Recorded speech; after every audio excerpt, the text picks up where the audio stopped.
Filing, Cyrus lawyers say no one should be allowed to monopolize what they call commonplace tropes in breakup songs. Deborah Rodriguez, CBS News. AI giant NVIDIA smashes expectations in quarterly results released after today's market closing. Earlier, U.S. stocks rose and erased their losses for the week so far as NVIDIA and other tech companies led the way. Dow closed up 320 points, NASDAQ jumped 288, the S&P 500 rose 56 points. Jennifer Kuiper, CBS News. The award-winning local, district, and statewide news is brought to you by Clayton Homes of Bell Vernon. Is it time to find a home that fits your lifestyle? Visit Clayton Homes of Bell Vernon. You'll find special savings along with beautiful, energy-efficient homes packed with features you've been dreaming about at Clayton Homes of Bell Vernon, 4500 PA 51. And now the news. Good afternoon, 47 degrees at 5:05 on a Wednesday. I'm Nick Barczyk from the Davis & Davis studios in Uniontown. Davis & Davis attorneys at law injured. Call today for your free consultation, 724-437-2799. Your local station, WMBS, the Weather Watch and Sports on the way. In Fayette County, Masontown Borough Council this week faced strong public backlash after proposing to change one of its full-time police officers to a part-time position just weeks after reversing an earlier decision to lay off the whole police force. Residents were upset that police staffing was again on the meeting agenda, leading the council to abandon the idea of reducing hours. The dispute stems in part from an expired police contract, but council members ultimately agreed to draft a new contract without cutting any positions. Crews from multiple fire departments were sent to a house fire in Dunbar Township this afternoon. The Fayette County Emergency Management Agency says the blaze broke out just after noon today at a vacant home on Butte Road. A firefighter was hospitalized with an unknown injury. No other information has been revealed.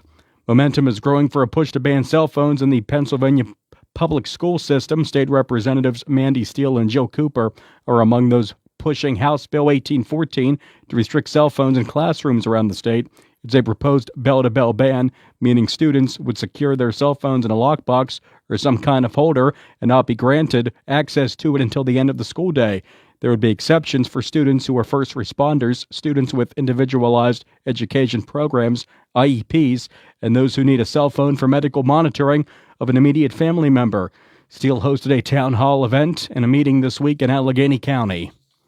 Spirit Airlines' parent company says it expects to exit Chapter 11 bankruptcy in the late spring or early summer this year after striking a preliminary deal with its lenders and secured creditors that provides the support needed to finish its restructuring. The early-stage agreement would help Spirit finalize changes to its fleet, route network, and cost structure as it works towards emerging as a new Spirit, they call it, a smaller, leaner carrier, still focused on offering low fares, but with more options like premium economy and its version of first-class seating with more legroom. Spirit Airlines is the sole carrier at Arnold Palmer Regional Airport in Westmoreland County. They also have flights out of Pittsburgh International Airport. The Mega Millions jackpot is still climbing after last night's drawing resulted in no one winning that grand prize. That means at least $458 million is going to be on the line the next time that the numbers are drawn on Friday. The odds of winning the grand prize, roughly 1 in 290 million. I'm Mark Mayfield. More next on WMBS. Is it time for your first home? Or time to trade up to a home that fits your lifestyle? It's time to visit Clayton Homes of Bell Vernon. You'll find special savings along with trade-in and trade-up deals. Imagine beautiful, new, energy-efficient homes packed with the features you've been dreaming about. Trade in and trade up at Clayton Homes of Bell Vernon, 4500 PA 51. Trade-in value toward purchase of a new home determined by resale value and evaluation by home center manager. Additional deposit may be required. In sports today, the Penguins place Sidney Crosby on injured reserve with a lower body injury. He is expected to miss a minimum of 4 weeks. Crosby was injured during the Olympics in the Team Canada's quarterfinal game against Czechia in Italy last week. He did not return for the remainder of the quarterfinal game or the rest of the tournament, which Canada lost in that gold medal game to the U.S. In other news, the team activated defenseman Chris Letang from injured reserve. He was hurt before the Olympic break when he suffered a fractured foot. Penguins back in action, hosting the Devils and Jack Hughes, who had the golden goal. That game tomorrow night at 6 on WMBS. Pitt basketball tonight at Stanford. Pregame at 7:30, game at 8 on WMBS. Spring training baseball today. Pirates lost this afternoon. The regular season starts a month from tomorrow. and we'll bring you Bucko baseball on Sunday. Now, the weather watch for all of southwest Pennsylvania.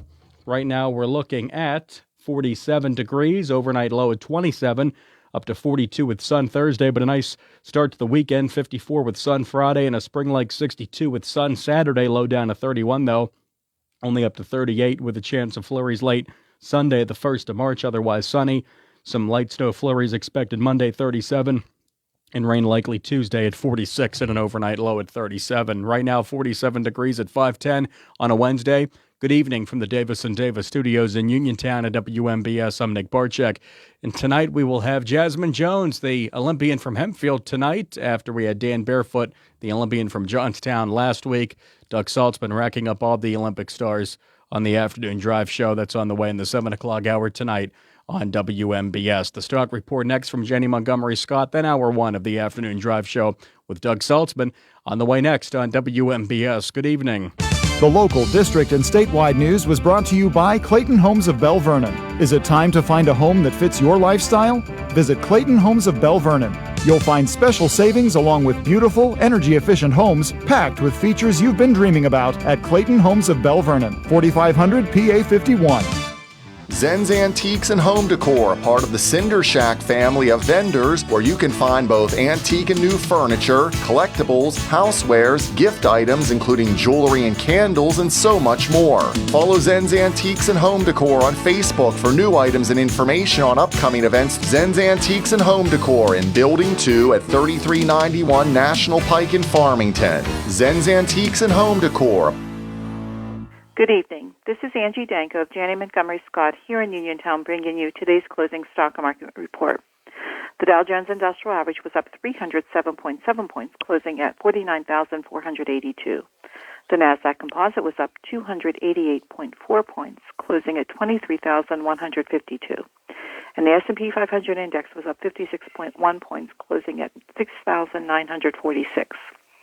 Among companies of local interest, Apple closed at $274.24, up $2.10. Amazon, $210.64, up $2.08. Cisco, $79.12, up 98 cents. Boeing, $230.37, down $3.02. Caterpillar closed at $766.33, down $1.90. Disney, $105.08, down 97 cents. ExxonMobil, $149.06, down 20 cents. First Energy, $50.64, unchanged. Johnson & Johnson, $245.20, down $1.08. Home Depot closed at $375.61, down $8.87. Intel, $46.88, up 76 cents. McDonald's closed at $333.04, down 1 cent. Meta Platforms, $653.69, up $14.39. PNC Financial Services, $221.95, up $4.04. Raytheon Technologies, $195.96, down $2.50. Rockwell Automation, $402.43, down $2.87. Tesla, $417.33, up $7.95. Verizon, $49.26, down 60 cents. And Walmart closed at $125.78, down 98 cents. Recapping, the Dow Jones Industrial Average was up 307.7 points, closing at 49,482. The Nasdaq Composite was up 288.4 points, closing at 23,152. And the S&P 500 Index was up 56.1 points, closing at 6,946.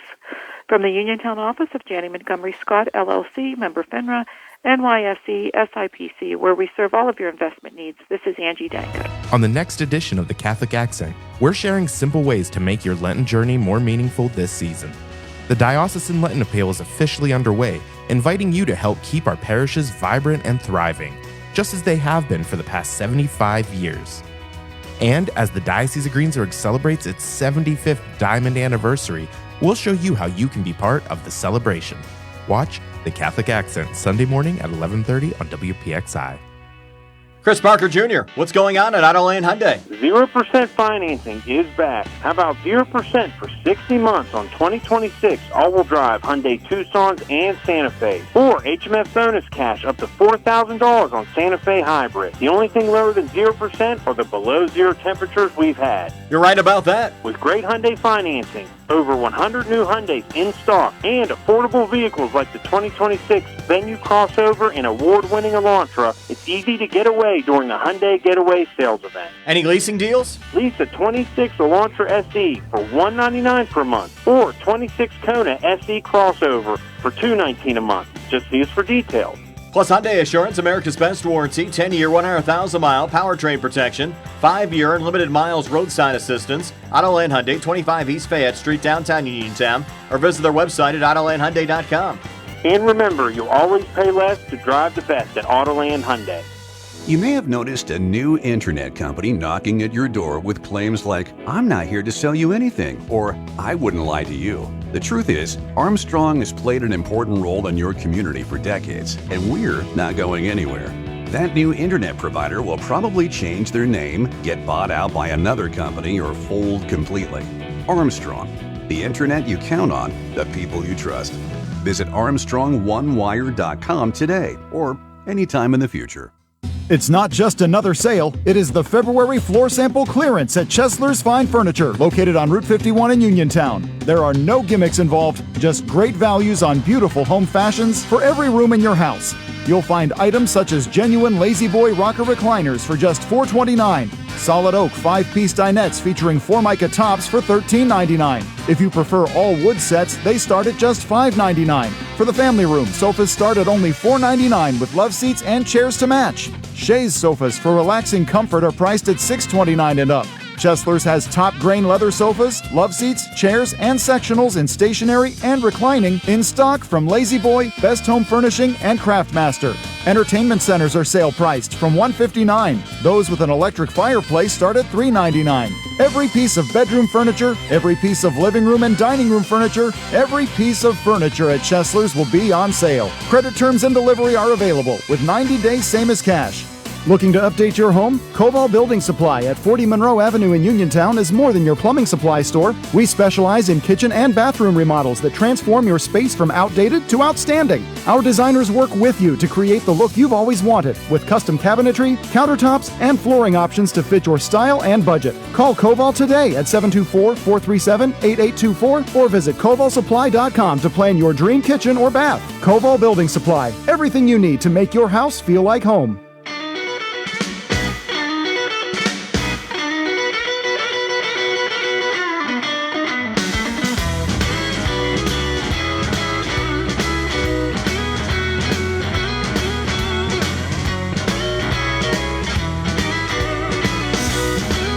It's the Afternoon Drive Show on your local station, WMBS Uniontown. I'm Doug Saltzman. That is Nick Barczyk over there. Nick, how are you today? Oh, I'm great. As I'm fussing over the microphone here. Here we go. Sorry if that made too much noise over the air. Not at all. So. And hope everyone's all right and not bored to tears after last night. Boy, that's a rough thing to watch and listen to, that speech. But hey, it's 2 hours long. It set a record. Wow, that was a long one. The longest one there was. I was driving for most of it, so yeah, got to hear it. Yeah, I got to hear it.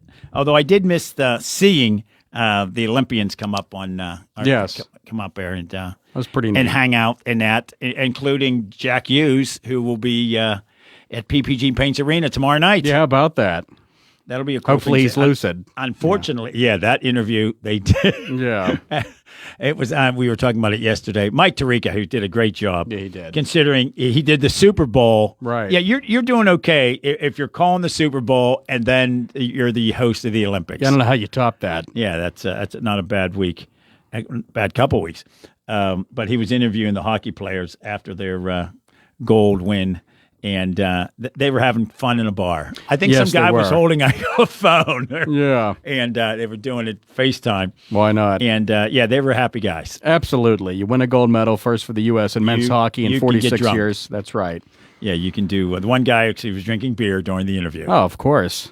Right. I would have been doing something harder than that. Yeah. Jack Daniels, maybe. Well, maybe they were. Yeah. For all I know. Speaking of the Olympics, we're going to have another Olympian on today. Look at you, Doug. 2 Olympians. How about that? You've doubled up everyone else. I don't think made anyone the podium. else. That's right, a medalist. Jasmine Jones from Hempfield. From Hempfield, right up the road. Bobsled, right up the road. And Bobby went to school with some of our listeners, for heaven's sakes. That's kind of cool. She was a Hempfield Spartan. Now she's an Olympic medalist. I was doing my pre-show, what do we call that again? Prep? My prep, show prep. Thank you. I knew I wasn't doing a pre-show to my pre-show. I hate the word pre. There's too many Oh, it's pre's. awful. A preheated oven. There's only 2 states an oven can be in, heated or unheated. That's right. Preheated is meaningless. So I was doing my show prep, and Jasmine Jones from Hempfield was born 2 days before my oldest daughter in 1996. 96. So, yes. Wow, she's younger than me. Yeah. What's my excuse for not being an Olympian? So we're going to talk to her. I guess she's back in America. Oh, that's great. We talked about it yesterday on the show. We were hoping together. Wasn't sure if you'd be back in time and ready to roll. That's a long.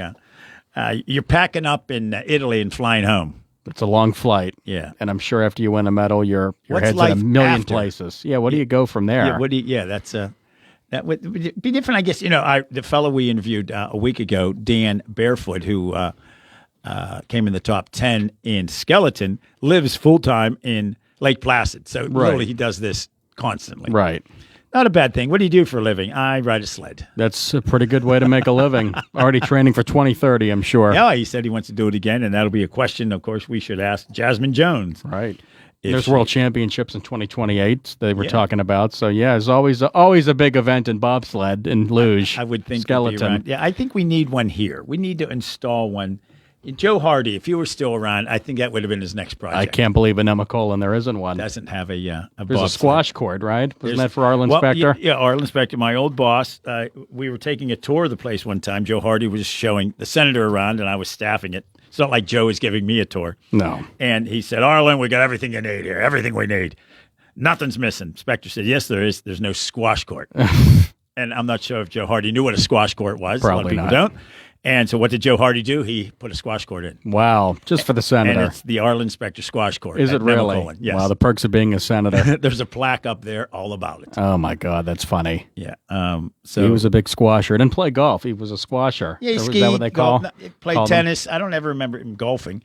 I was a backup squash player.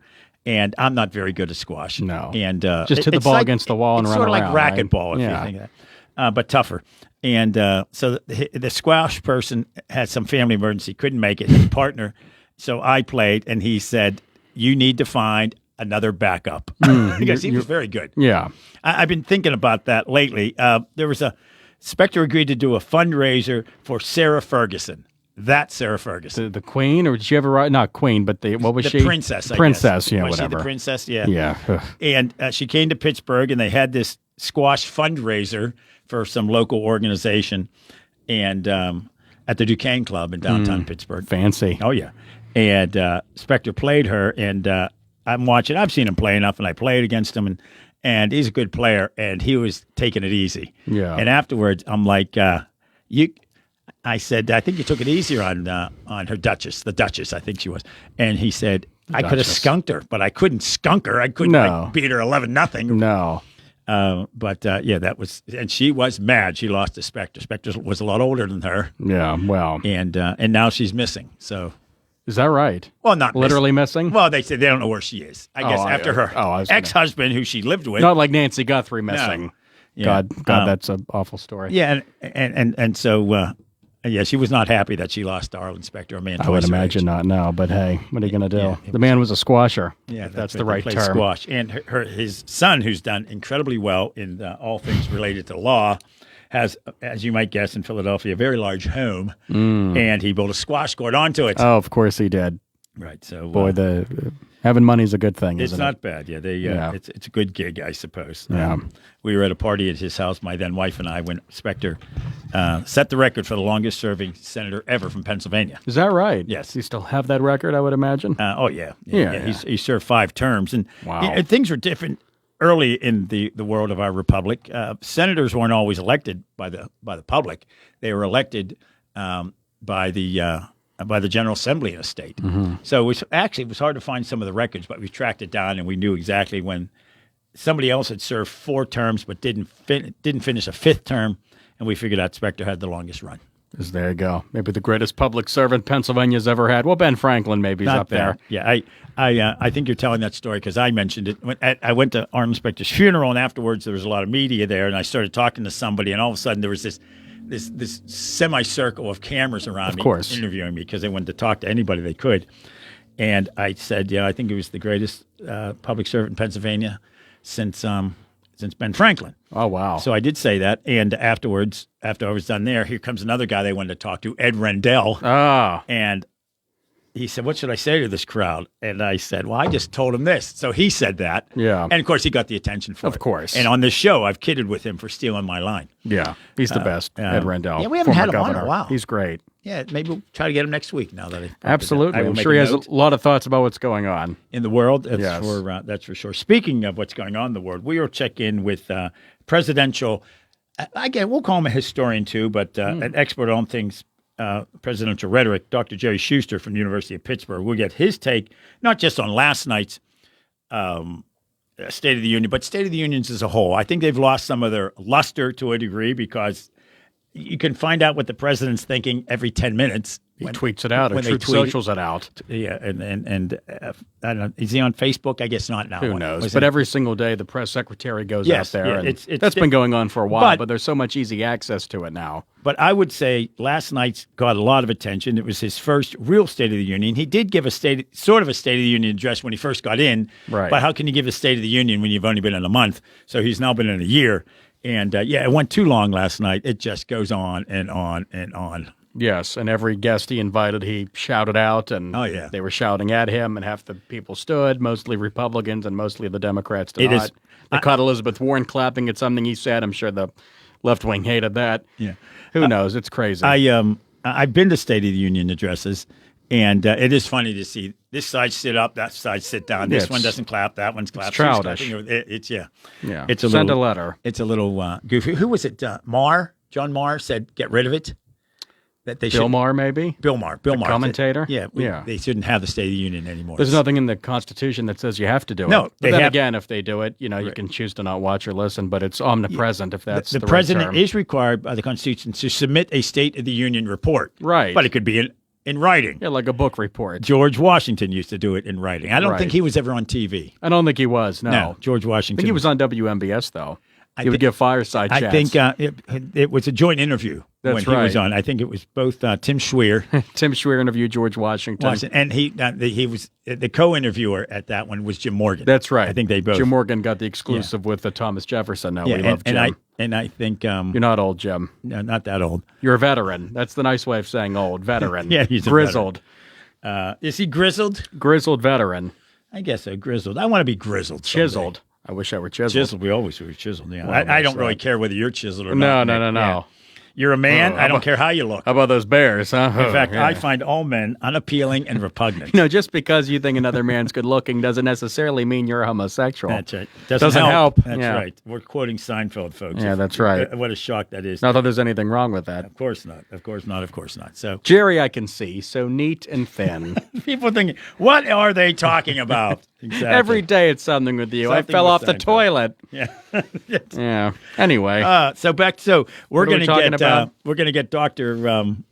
I've lost my train of thought. I can't think up a good caboose. Who knows? Dr. Jerry Schuster will be joining us at 5:35. Then at 6:40, Finn Gomez from CBS News. He'll give a report and his analysis from a national standpoint on the State of the Union address last night. I did either listen or watch the whole thing last night. I figured, okay, if I miss part of it, I'll watch it again. After 2 hours, I'm like, well, I don't really think I have 2 hours to sit through another one of these. No. They love to give long speeches. Good heavens, the governor gave an hour-and-a-half long speech about the budget. I don't know what's up with people wanting to give very long speeches. You would think they would get shorter because the attention spans people have, they keep going down, but yet movies seem to get longer, speeches seem to get longer.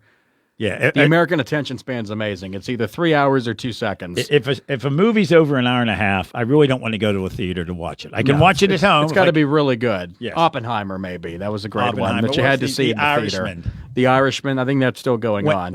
As the the great screenwriter David Mamet said, I saw the first 5 years of it. It's a long one. The year it was being nominated for a Golden Globe, Ricky Gervais, who is the host, said, "We have a short clip of The Irishman coming up. It's 37 minutes long." Yeah. And that was the preamble. And he made a joke. He said, "I don't know if you know, but The Irishman, but Leo DiCaprio was at the original showing of it. What do they call that? The premiere. And he said by the time the movie was over, his girlfriend was too old for him." DiCaprio dates very young people? Yes, he dates very young women, as do most guys in Hollywood, I would think. His girlfriend was too old for him at that point. That's right. Which got a laugh out of him when he was sitting in the audience. Got to have a sense of humor. Yeah, Gervais does a good job. And he does. Making fun of Hollywood while being in Hollywood. It's great. You can go along and do that all you want. Mild out there today. Oh, my God. 47 degrees outside. Get the shorts and the flip-flops. Davis Attorney's studios. That's right, man. That's pretty mild. Nick will give you the full forecast coming up, but if you take a look at it right now, as I pull the information up, actually it feels like 38, though. That's the important thing. Wow, really? 38. The high tomorrow, sun and clouds tomorrow, 42. Then up into the mid-50s for Friday and Saturday, sun both days. And then snow is in the forecast for, how about this, Sunday, Monday, Tuesday, Wednesday, highs in the 30s. Don't like that. So snow is back. Actually, I'm going further than that. Sunday, Monday, Tuesday, Wednesday, Thursday, snow.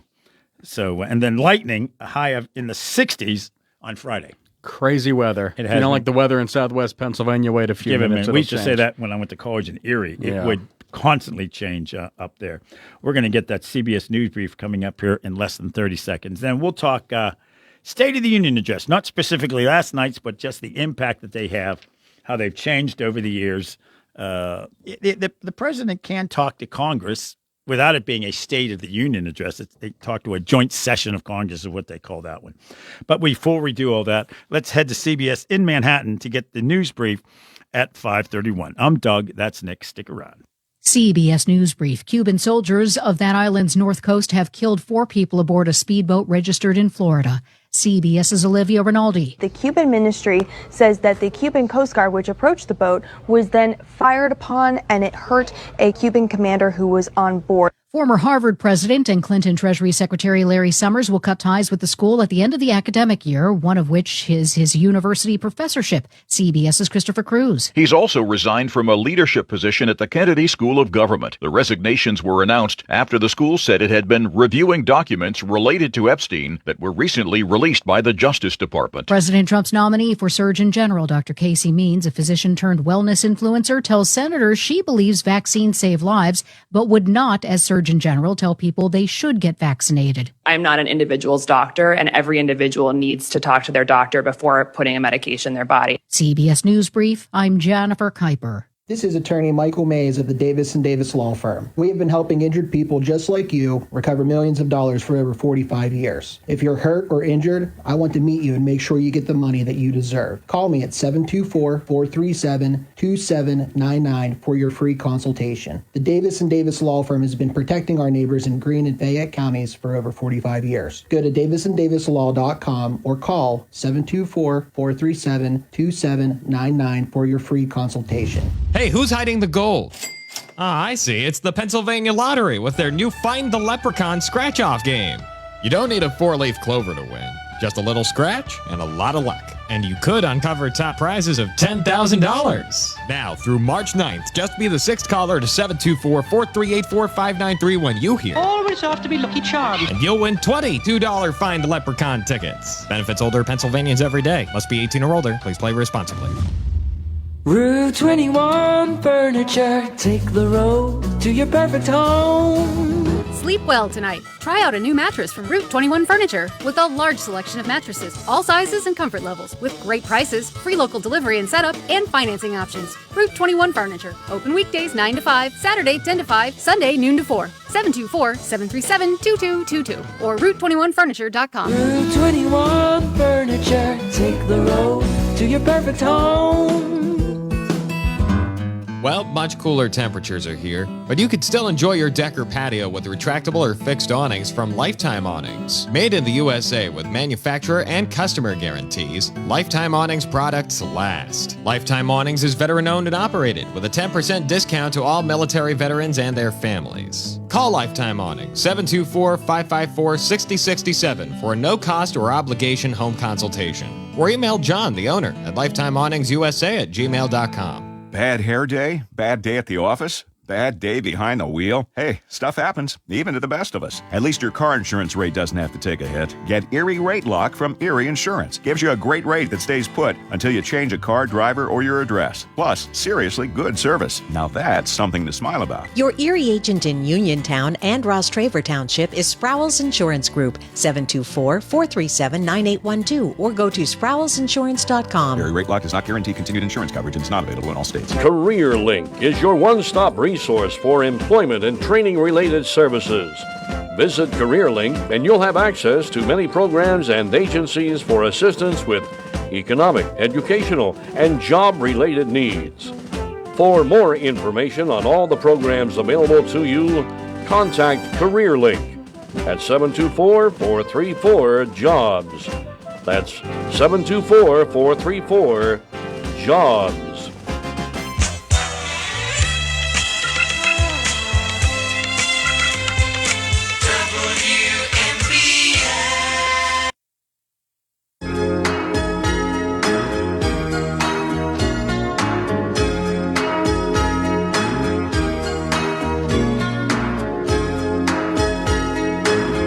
The Rock and Roll Hall of Fame, which of course is located in Cleveland, has come out with their latest nominees for the Rock Hall.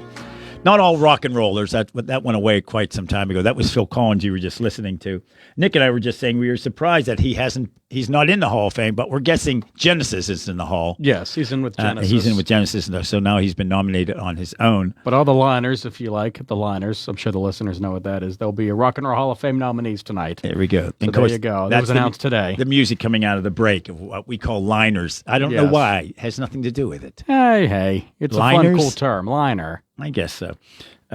So that's what we'll be playing today, and we will be talking to somebody from the Rock Hall next week. Ooh. And as Nick and I have been saying for the 12 years I've been doing this show, sooner or later, we're going to do a show from the Rock and Roll Hall of Fame. Perhaps they've listened to our show, and that's why we won't be doing one. We won't be doing a show. We don't meet their standards. Yeah, the only reason Nick and I really want to go there, if you do a show there, you get free admission. So I think that's why. I mean, when you're working radio, you don't have much money to begin with, so we'll free admission to anything. We'll go to Cleveland someday. And Absolutely.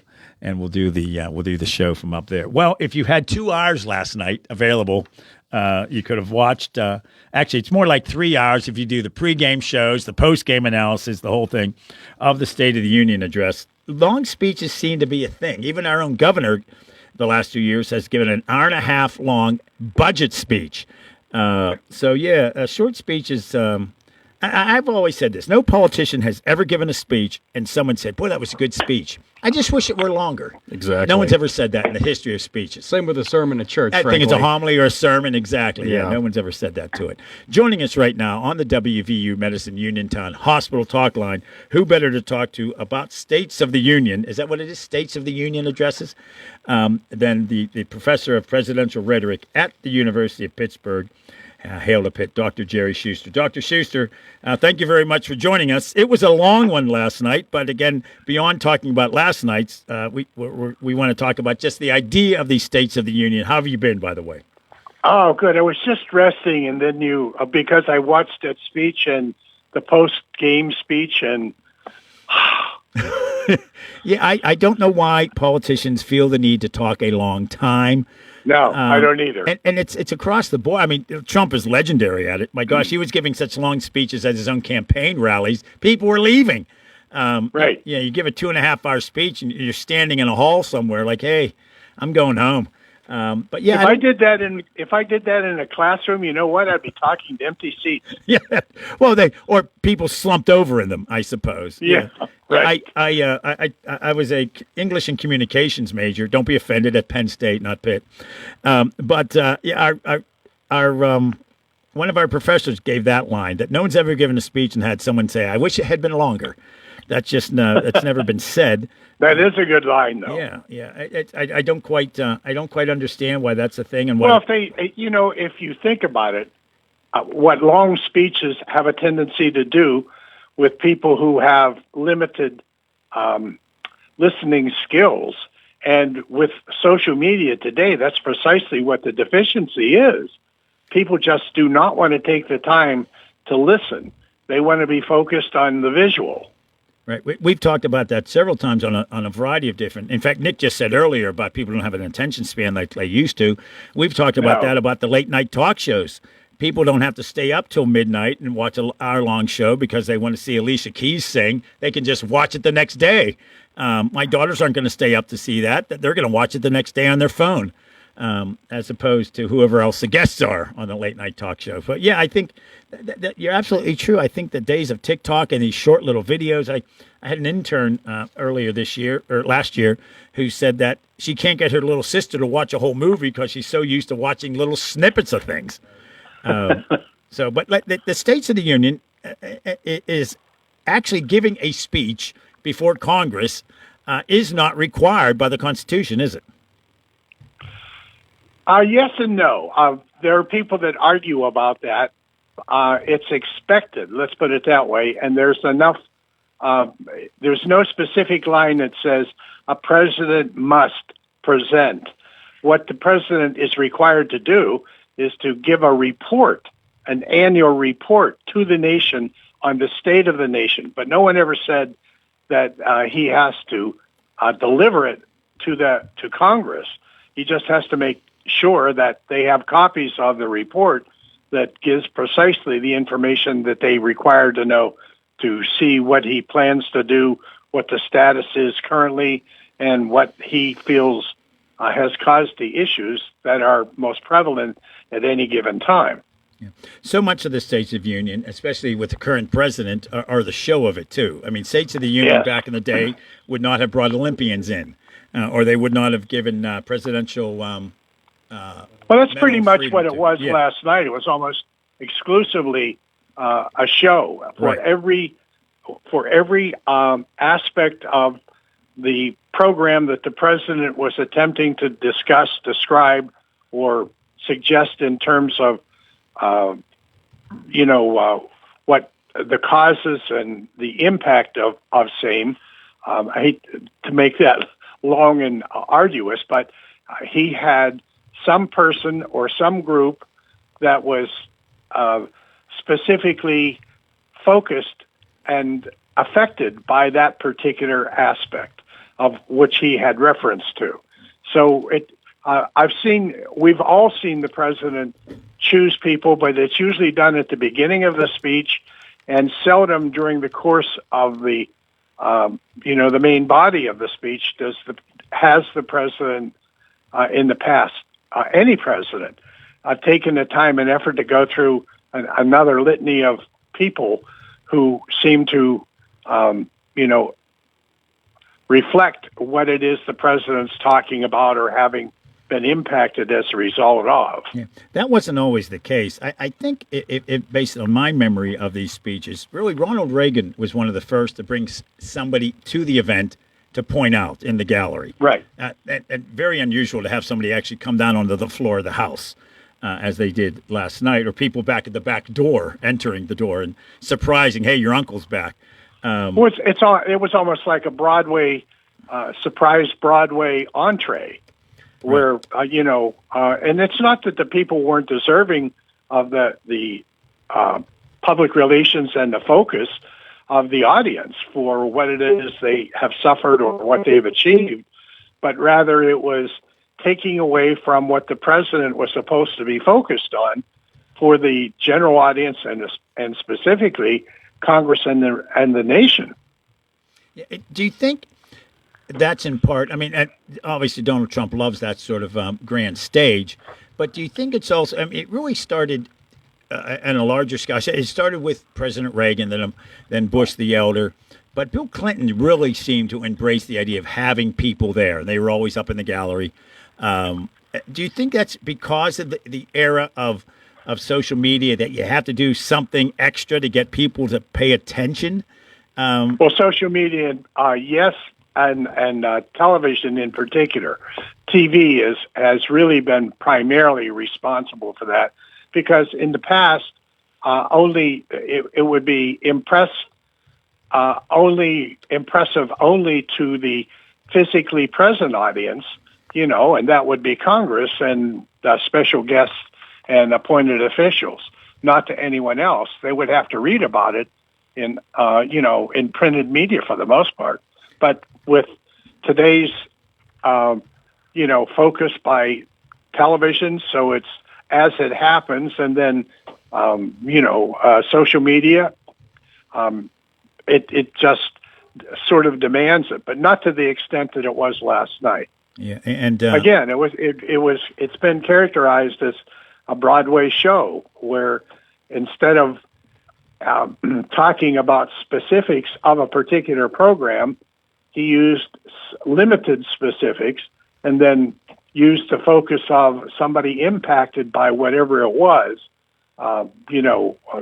With when he talked about the pilot, the helicopter pilot who got the Congressional Medal of Honor, and with what occurred whenever they attacked, and you could go back through the whole evening.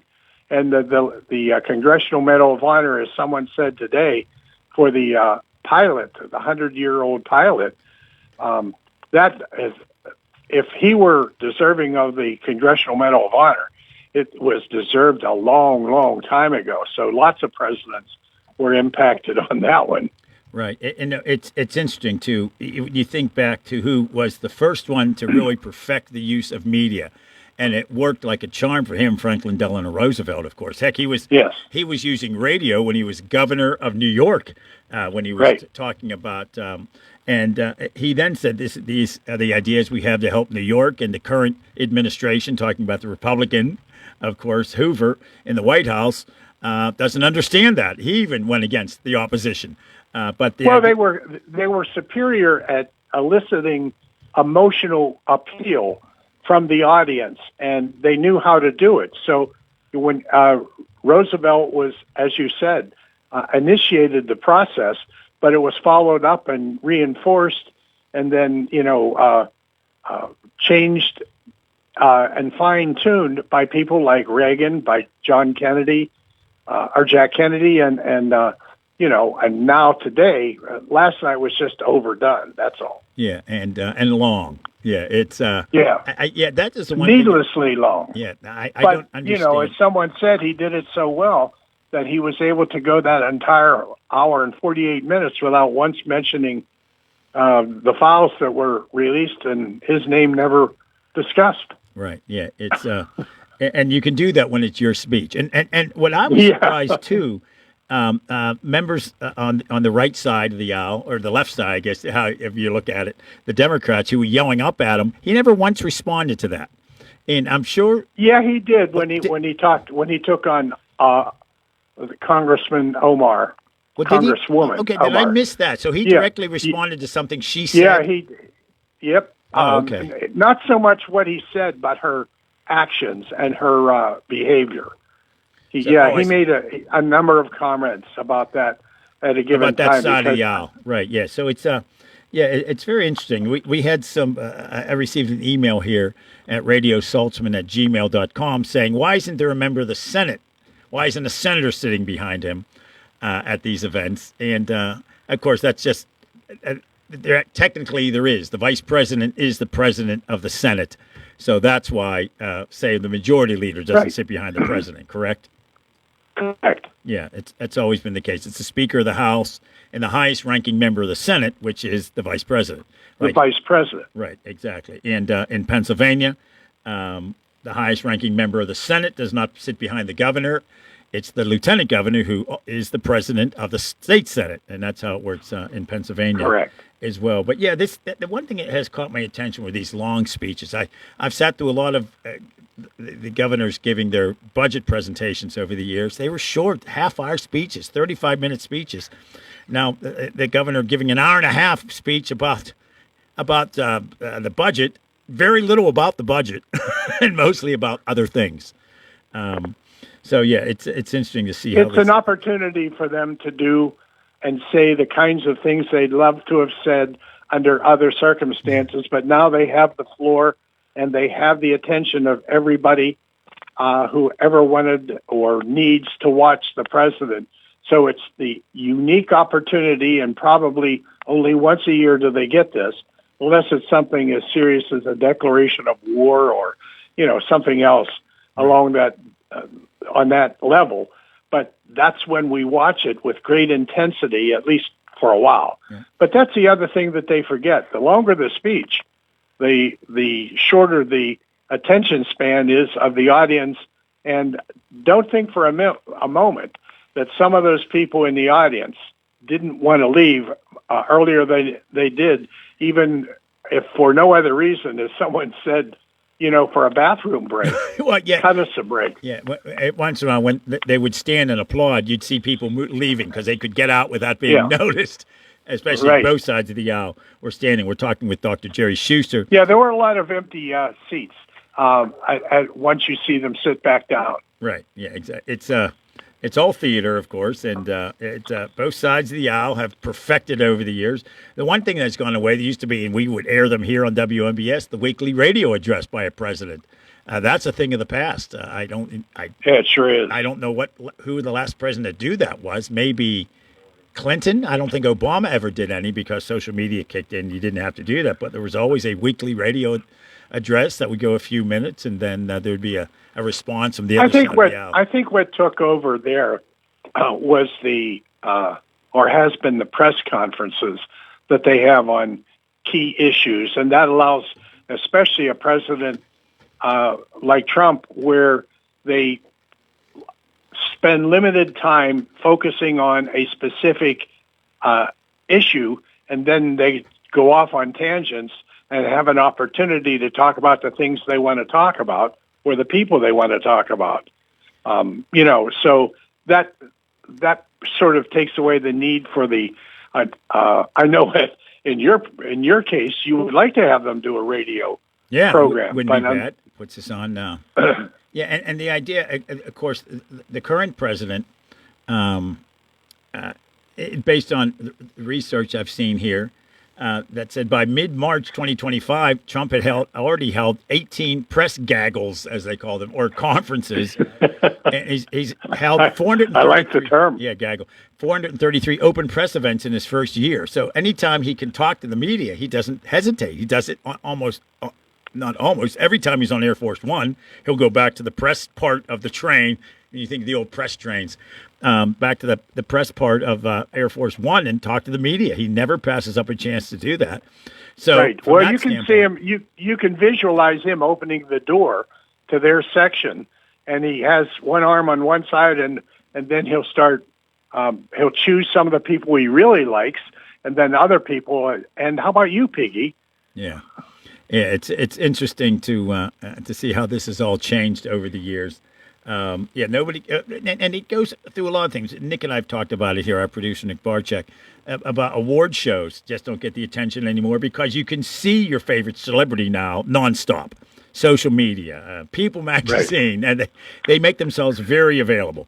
I think that's why award shows don't get the attention they used to because you can see your favorite actor or singer or what have you other places besides just those. And they're much more accessible, too. Right. Oh yeah, they don't. They're now every third member of Hollywood has their own podcast. Now they're giving awards for podcasts.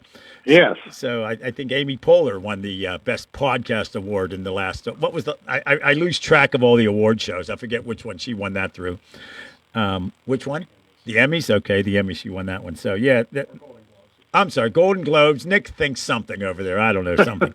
So, they are absolutely more accessible than they ever have been, as are politicians. So, interesting stuff. We appreciate your taking time to talk to us about this, your analysis of last night's, but also just States of the Union. Well, thanks for the opportunity. Oh, you're welcome. I wish we had the opportunity to do it more often because when we talk about something like this, it seems we're far too superficial, and I'm not being critical, but when he speaks for an hour and 48 minutes and we try to choose aspects of a speech like this and just hit the high points, it's like we're not giving it the time and focus that we should and could. Right. No, you're right. For a 2-hour speech, you need about 8 hours to analyze it. Yeah, absolutely. Or 8 weeks. Yeah, exactly.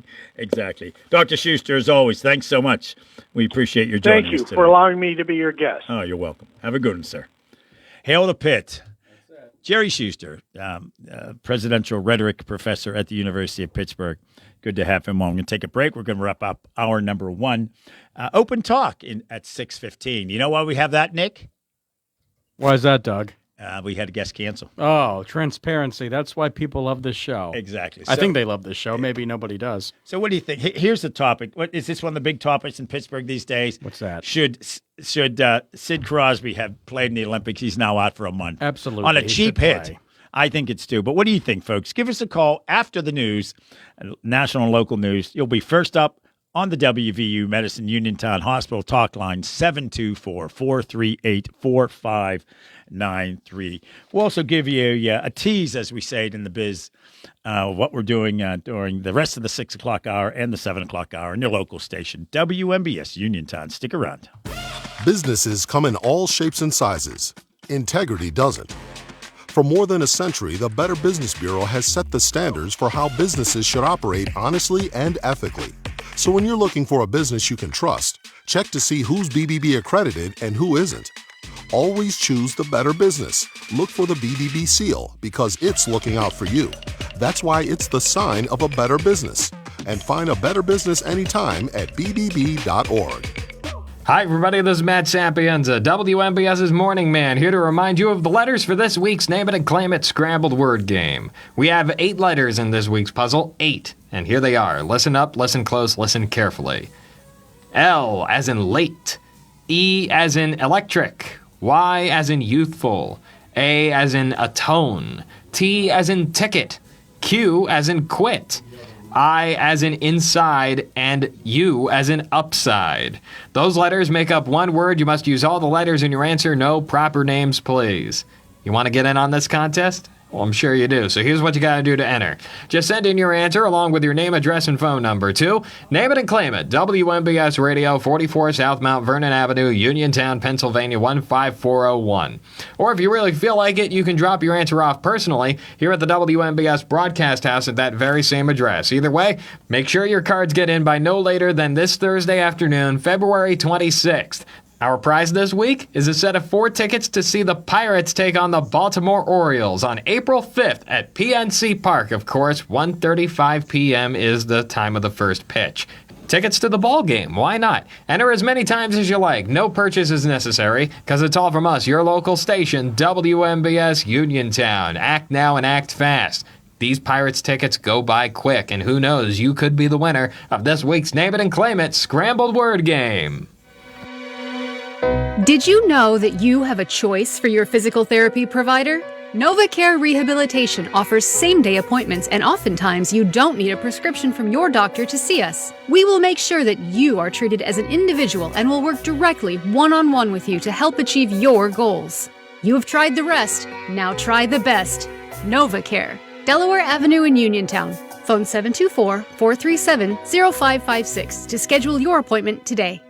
CareerLink is your one-stop resource for employment and training-related services. Visit CareerLink and you'll have access to many programs and agencies for assistance with economic, educational, and job-related needs. For more information on all the programs available to you, contact CareerLink at 724-434-JOBS. That's 724-434-JOBS. One of the most incredible architectural masterpieces in the United States is right here in Fayette County. Don't miss your chance to tour Frank Lloyd Wright's Falling Water, a world-famous work of architecture that's included on the UNESCO World Heritage List. Falling Water invites you to Fayette County Appreciation Day on Sunday, March 22nd, as they offer free tours for all Fayette County residents. Book your free tour of Falling Water in advance by calling 724-329-8501. Tours will take place between 9:30 a.m. and 4 p.m. on Sunday, March 22nd. Be sure to make your reservation in advance and don't miss your chance to tour Frank Lloyd Wright's Falling Water, a world-famous work of architecture located right here in Fayette County. Call 724-329-8501 and book your free tour today.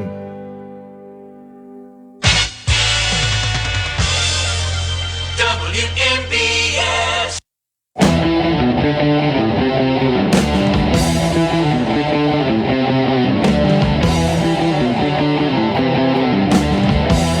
Now, there's a song that you rarely ever hear on America's Best Music here on WMBS, Iron Maiden. I usually squeeze it in late at night between Streisand and Nat King Cole. Is that when you do that? Yeah. I didn't stay up late enough to hear that. Rock and Roll Hall of Fame nominees, Iron Maiden, The Trooper. Great music video. If only you could see this music video. It is wild. It would offend most of our audience. Would we be able to show it on Facebook Live? No, Probably not, no. It's great. And we welcome those joining us on Facebook Live, by the way. You can always do that and watch the show, stare at my face. Why you'd want to do that, I don't know. Or stare at Nick's, for that matter. Coming up during the late part of the 6 o'clock hour, we're going to check in with Finn Gomez, political editor for CBS News, his take, analysis, and report on last night's State of the Union. And then at 7:15, we're going to talk to Jasmine Jones, who won a bronze medal at the Olympics in Italy. News is next on your local station, WMBS Union Time. This is CBS News on the Hour, your home for original reporting. I'm Jennifer Kuiper. Cuba's Interior Ministry says its Coast Guard off its north coast has killed 4 people aboard a Florida-registered speedboat. CBS's Christian Benavides. There were 10 people overall on board this speedboat. What the Cuban government has said is that border guard members approached the speedboat, asked for an ID, and at that moment, those who were on board the speedboat opened fire on the border guard members, and the border guard members returned fire. Secretary of State Marco Rubio says the U.S. will investigate and respond accordingly. Vice President J.D. Vance says as part of an aggressive crackdown of misuse of public funds, we have decided to temporarily halt certain amounts of Medicaid funding that are going to the state of Minnesota in order to ensure that the state of Minnesota takes its obligations seriously to be good stewards of the American people's tax money. Feds say they'll hold off on paying $259 million in Medicaid funding to Minnesota, which is the health care safety net for low-income Americans. The U.S. and Iran are set for another round of nuclear talks in Geneva. CBS's Cammie McCormick. While the two sides have ratcheted up the rhetoric and military posturing, Iran's foreign minister says he believes progress is possible. I think a fair, balanced, and equitable deal is achievable, and we can do it. Still, he indicated Iran is not willing to give up its right to a peaceful nuclear program. President Trump said last week he was willing to give Iran 10 to 15 days to make a deal. We now know whose medical problem forced the return of 4 International Space Station astronauts in January. CBS News space consultant Bill Harwood. Astronaut Mike Fink says he was the crew member aboard the International Space Station who had a medical condition of some sort in January that required him and 3 crewmates to make an early return to Earth. NASA never identified the crew member in question or disclosed what might have been wrong because of strict medical privacy guidelines. Fink says he's doing very well and continuing standard post-flight reconditioning. A big recall involving some BMWs, some of its most prestigious models. Nearly 59,000 BMWs, including the flagship 7 Series and several electric vehicles, have an issue with a wiring harness in the air conditioning. It can short and cause a fire risk. The vehicles involved are from the 2024 through 2026 model years. I need you tonight. The Rock and Roll Hall of Fame announces its 2026 list of nominees, which includes In Excess, Phil Collins, Lauryn Hill, Shakira, and Iron Maiden. The final class will be revealed in April. This is CBS News. Join Adriana Diaz and Kelly O'Grady for the perfect start to your weekend. Ease into your Saturday with CBS Saturday Morning on CBS and streaming on Paramount+. Are holiday bills flooding your mailbox? Are high credit card payments keeping you from paying basic living expenses? Are utilities threatening shutoffs? Are creditors constantly calling? Will you use your entire tax refund to pay creditors? If your answers are yes, call Zebley Law Office for a free in-person consultation to discuss your situation. We are the experts, trusted for 40 years to provide debt relief. Call Zebley Law Office today at 724-439-9200.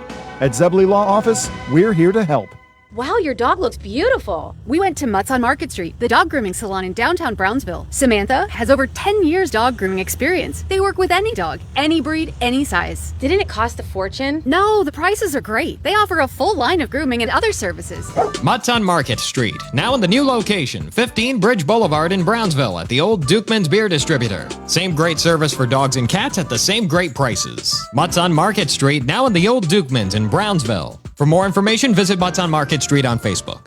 Officials in Miami Beach, Florida have a warning for spring breakers. The chaos of the past won't be tolerated. After 5 shootings and 2 deaths during spring break 2022, Miami Beach and the festivities broke up. City Manager Eric Carpenter. We are making a deliberate pivot away from a party-centric spring break of the past. Police Chief Wayne Jones. If we want to come down here, get into mischief, break our laws, disrupt our way of life, then we're going to lock them up.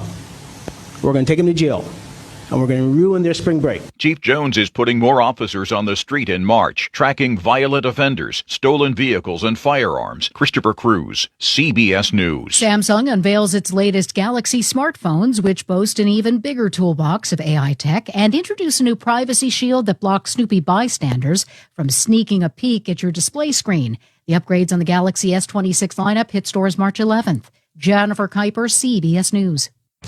The local district and statewide news is being brought to you by Fayette Area Coordinated Transportation, striving harder to get you farther. For more information, call 724-628-RIDE. And now to the news.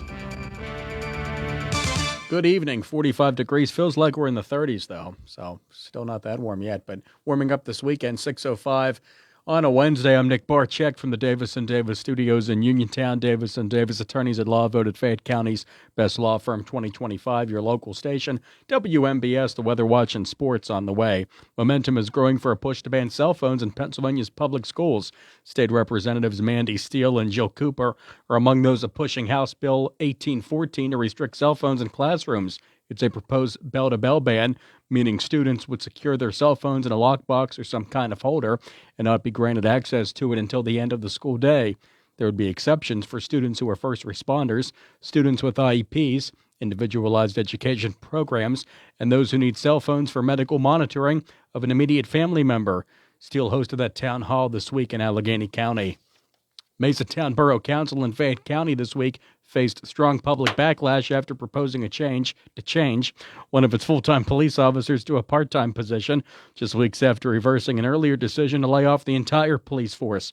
Residents were upset, many of them, that police staffing was again on the meeting agenda, leading the council to abandon the idea of reducing hours.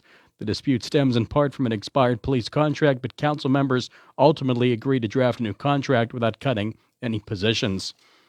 A new candidate is taking over an unexpired term of Democrat Dan Miller in southwest Pennsylvania. A special election was held yesterday in order to fill the seat on the Pittsburgh-based State House of Representatives in the 42nd Legislative District that mostly covers the South Hills. Democratic nominee Jennifer Mazzocco defeated Republican nominee Joseph Jeckenby with over 8,000 more votes. Mazzocco is a local English teacher and is taking over the job immediately. Sentencing is being ordered for a man who fired shots into a Westmoreland County house. Prosecutors say that Trey Goings opened fire on a Ross River Township residence in 2022. 4 people were inside at the time, though none were hurt. Goings pled guilty this week to charges, among them felony assault, and was sentenced to 48 years in prison. More next on WMBS. Take the fact.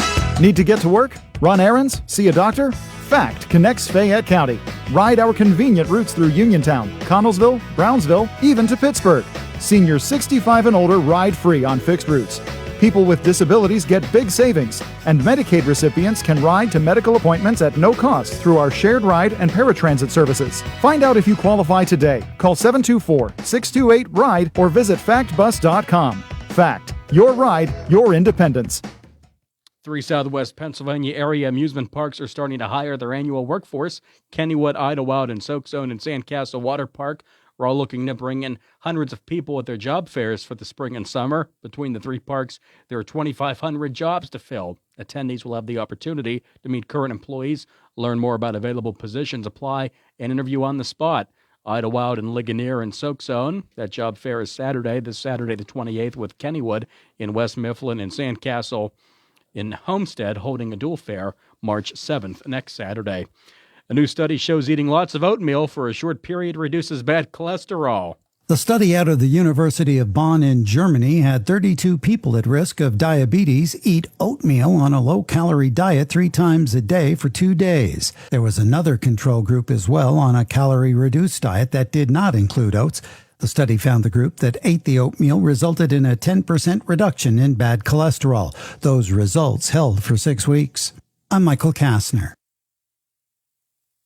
In sports, I had it here about Sid. I had a great story here about Sid. I can't ad-lib, but here we go. Pittsburgh Penguins forward Sidney Crosby is on injured reserve. Where's my script? With a lower body injury, the team's public relations said Crosby is expected to miss a minimum of 4 weeks. He was injured while playing for Team Canada in the Olympics last week. Crosby had to sit out Sunday's gold medal game, which was won by Team USA. Penguins back in action against the Devils in Pittsburgh tomorrow night. The Devils pregame at 6, face off at 7. Jack Hughes will be in the lineup for New Jersey. He scored the game-winning goal for Team USA, and yes, Doug will be there, so buy him a beer if you're there.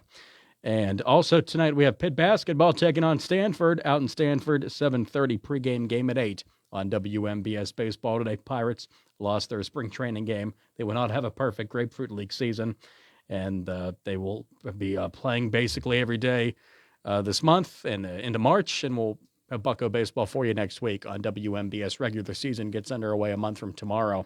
Now, the weather watch for all of southwest Pennsylvania. Right now, we're looking at 46 degrees, overnight low down to 26, up to 42 on Thursday, overnight low at 27. Sunny Friday, 53. Chance for rain Saturday, warming up to 62, but the overnight low down to 31. 38 with a chance of flurries late Sunday. Some snow likely on Monday, up to an inch if possible. 36 the high, and rain likely Tuesday, with the high temperature at 45. Right now it's 6:11, 45 degrees outside of our Davis & Davis studios in Uniontown on this Wednesday. Good evening, I'm Nick Borchek. More of the Afternoon Drive show with Doug Saltzman next. Jasmine Jones, Olympic medalist from Hempfield, will join us next hour. All on the way next on WMBS. Good evening. The local, district, and statewide news has been a service of FACT, Fayette Area Coordinated Transportation, striving harder to get you farther. Phone 724-628-RIDE for routes, rates, and schedules. 724-628-RIDE for FACT. For 35 years, Fay Penn Economic Development Council has been committed to its mission of growing Fayette County's economy and helping to bring jobs to the area. Whether you're a startup, existing, or new business in Fayette County, Fay Penn's lending team can work with you to decide if the Fay Penn Loan Fund suits your business's needs. Fay Penn's Loan Fund offers loans starting at $10,000, pending qualifications. Visit faypenn.org to learn more about financing opportunities for your business and to complete a pre-application form. When you need notary services, trust the best. Sandy Howell Notary Services, back-to-back gold medal winner for Best Notary in Fayette County. They're here for you with extended hours to fit your schedule. Sandy Howell's also the 2025 gold medal winner for Best Title Company. Open Monday through Friday, 10 to 8:30, and Saturdays, 9 to 5. Call 724-564-8955 today for Sandy Howell Notary Services, where excellence is signed and sealed. People I trust, it's the place I go. Home, warehouse, where a house becomes a home. Planning on some home improvement projects in 2026? Stop in Home Warehouse on Connellsville Street. Again voted a best in Fayette place for windows and home improvements for the past 3 years. Home Warehouse is your one-stop shop for all your home exterior needs. There are beautiful windows, doors, and storm doors that will update your home, keep out drafts, and save on energy. Plus roofing shingles, metal and commercial rubber roofing, siding, soffit and fascia, railing, as well as flooring, home and gun safes, and dog food too. So for great prices and hometown service, stop in and see Sandy and Donnie at Home Warehouse. Open Monday through Friday from 8 to 4:30, Saturday 8 to 12 noon. Home, warehouse, where a house becomes a home. Are you considering a project design and don't know where to start? K2 Engineering offers a wide range of professional civil, architectural, and municipal services to meet your individual project needs. Our versatility combined with our personalized approach is what sets us apart as a full-service engineering and consultation firm. To learn more about our services, please visit us on the web at www.k2engineering.net. K2 Engineering, where customer service is our priority. The best pizza in town is at Little E's Al Altre, Uniontown's newest restaurant with all the organic crust, classic or gluten-free, all organic sauces, all natural meats and toppings, and a variety of specialty pizzas, including vegan options. More than pizza, Little E's has hearty homemade soups, appetizers, calzones, and strombolis, plus a variety of salads with vegan and gluten-free options. Open Wednesday and Thursday 11 to 9, Friday and Saturday until 9:30. Phone 724-880-6012 or stop in Little E's 7 West South Street across from a parking garage.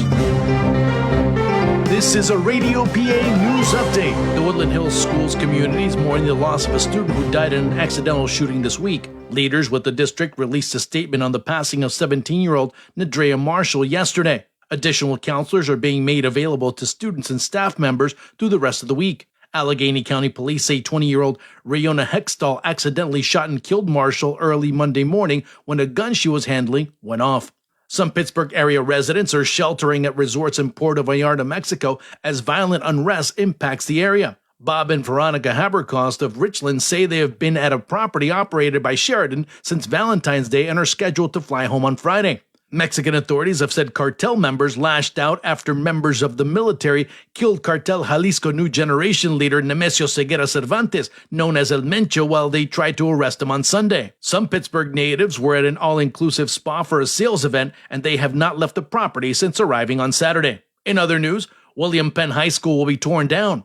The Harrisburg School Board voted last night in favor of demolishing the 100-year-old building, which has been closed for 15 years. Officials said the former school became a target for vandals. The school board said William Penn grounds will be used for further education in the district, but details have not yet been released. In Butler, police have arrested a hospital patient accused of assaulting a nurse. The incident happened at Butler Memorial Hospital. This occurred while staffers were trying to restrain an out-of-control patient. Police say the man punched the nurse twice in the face. And finally, the Fallen Officers Food Drive is planned in Lower Burrell this weekend. Mogie's Irish Pub is hosting the event Saturday from 10 to 5 p.m. Food collected will support the St. Margaret Mary Food Pantry and the Westmoreland County Food Bank. AKV Back to Blue is sponsoring the effort in memory of K-9 Officer Derek Katecki, Officer Brian Shawn, and Chief Justin McIntyre.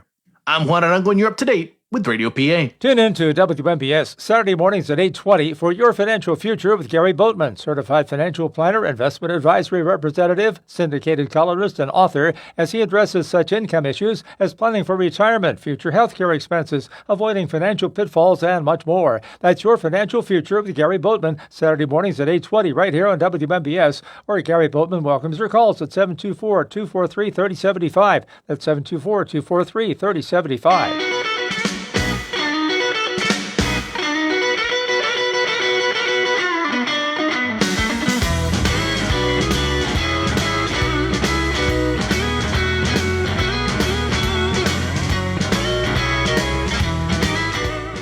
Welcome back to the Afternoon Drive Show on a mild, I guess, although this temperature, what are we right now, 46 degrees?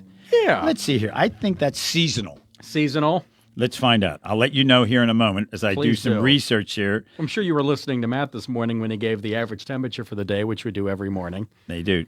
The high temperature today is higher than yesterday, for instance.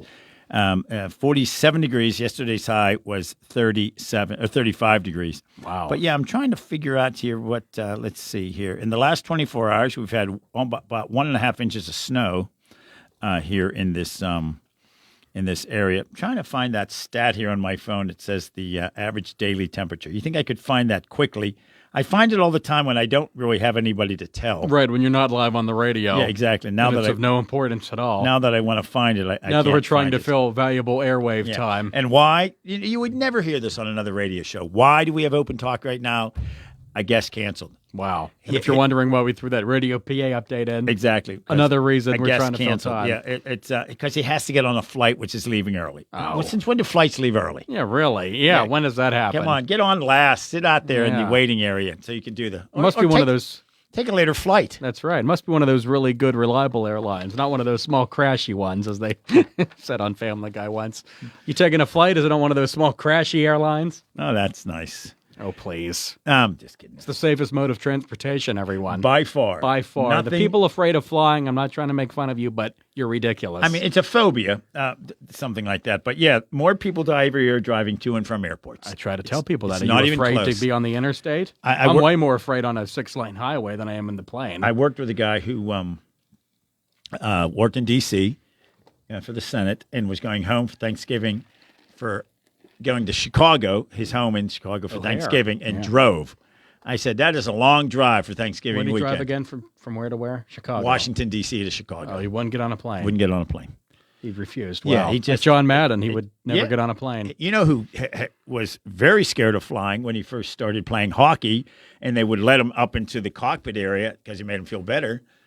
Mario, right? Yeah, Mario Yeah. Lemieux. He got over, It's yeah. hard to be a National Hockey League player if you don't get on a plane. Yeah, that's true. I've heard a lot of people like to talk to the pilots before they go in the back of the plane. Like, if that makes you feel better. I think I obviously those flights were chartered. I don't know if you're even allowed into a cockpit anymore. No, not after You can't- 9/11. You can't do it on a commercial flight. I don't know if you can do it on a charter flight.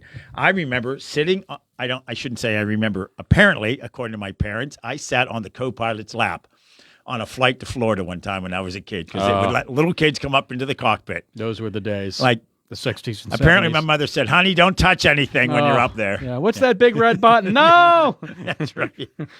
It opens the rear doors. Yeah, really, everyone but- flies Yeah, out. when you think about era like that, of letting a that's kid into the cockpit. Whole different era. You can't even imagine. Well, I remember being anything on close to flights when that. the door would be open. You could see the pilots. That's amazing. If you'd sit up front in first class, you could look up and see the pilots. Now they've got Yeah. these hardened doors. Now they You could- lock it like a bank vault. Yeah, as they should. Yeah. Yeah, you're not getting into a cockpit anymore. No. Or the flight deck. The flight deck. Yeah, Nicer the way to say it. cockpit. Nicer way to The say it. poop deck. That's a boat, right? Before, Yeah. Yes. Before it has nothing to do with a bathroom. It's called the poop deck. That's why I went to the bathroom there. Another Family Guy line. Yeah. What is the bathroom called on a boat? Oh, God. I don't know. It has some fancy head. title. The head. The Oh, head. that's Gotta wow. hit the head. We're getting dirty here, Doug. This Yeah. is what happens when we have time to fill. I think you're right. Hey, I mentioned before we went to the break, what do you think about the fact that Sidney Crosby is now out for a month? Sid the kid, even though he's it was a pushing cheap 40. hit he took. Two It cheap was. hits in the Olympics. I think if you were to ask Sidney, would you do it again? He'd say yes. Yes. He's playing for his Unfortunately country. for him, could not play in the gold medal game. His team lost. Or the semifinal. That's right. Yeah. But USA. No, That's I mean, right. I'm sure a lot of Penguin fans are rooting for Sid if Team USA could not win. Right. It was easier to root for USA since Sid wasn't playing. Right. I was surprised when I heard that that's only their third gold medal. It's amazing. 60, 80, and 2026. Amazing, right? No, That's it. 20, 80, and 2026. Yeah, 1960, right? 1920. Oh, 1920. Yes. Did they even have the Winter Olympics back then? Apparently they did. I thought it was 1960. Isn't it? I don't know why. If there was well, only definitely something- 1980, the Miracle on Ice, and this Yeah, year. knew that one in 2026. It's hard to believe 46 years. I remember watching that thinking, why didn't me and my buddies just borrow Dad's station wagon and drive to Lake Placid? Yeah. Do you remember when you first heard that they won, or 1980? We watched it. Oh, well, it wasn't live. It did not air live. It didn't? Everyone I heard that was around back then says they heard about it, then saw it. Oh, Yeah. I guess. Did not air live. Oh. No. Why wouldn't it have aired live? It's in the Eastern Time Zone. Exactly. Well, 1980 people. Nobody thought, everyone thought it'd be a blowout. They thought the Russians would win by 8 Yeah, nothing. I mean, and again, it aired during the day, and then ABC ran it at night. yeah, and then It- maybe I saw them beat Finland then. yes, because Al Michaels tells the story that he had to call another game. He has this amazing call, "Do you believe in miracles?" Yes, and then 2 hours later had to call this game to nothing that nobody was going to watch. Yeah. Czechia versus Finland or something. But it did not air live. I'm 99% sure. Wow, But you were around back then. I was not. Yeah, so. I do remember watching the final game. Yeah, the Miracle on Ice. Do you believe in miracles? That's when we beat The Soviets. The Soviets. That was not the gold medal game. No, the gold medal was It against Finland. Yeah, and a lot of people.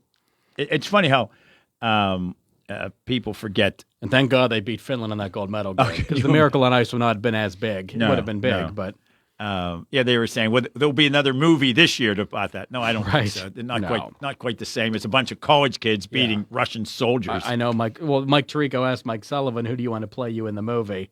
Oh. Because Kurt Russell played Herb Brooks. He Right. said, well, I forget what he said, maybe George Clooney, because he's known as a handsome guy, but I doubt they'll make a movie about this team. It's a great story, but it's not the Miracle on No, Ice. it's not. Someone said U.S.-Canada it's like, Ali Frazier. There was no underdog in this game. This was completely, the U.S. had, no chance to beat the Soviets. None. Even Mike Eruzione says he still can't believe they won that game. They had zero chance to win, and yet they did. Many years ago, when I was going to college up in Erie, they had the Erie Blades back then, and it was a minor league team of the Pittsburgh Penguins and the Boston Bruins. I didn't know. I guess in hockey they can share a minor league team. Wow. So the Olympic goalie, who you don't hear as much about as you did.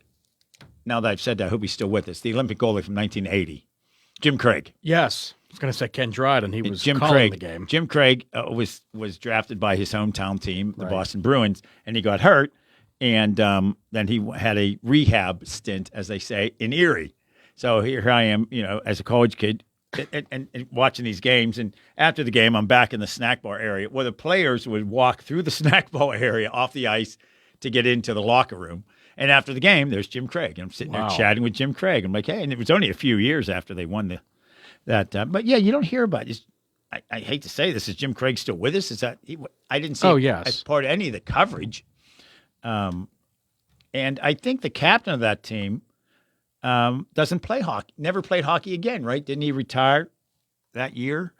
He said, I'm not going to play hockey again. Maybe I have that one wrong too. Who knows? But I'm still, never. Still he's trying still to alive. get this. Men's hockey, recent and historic. Let's see here. I'm trying to find out when they.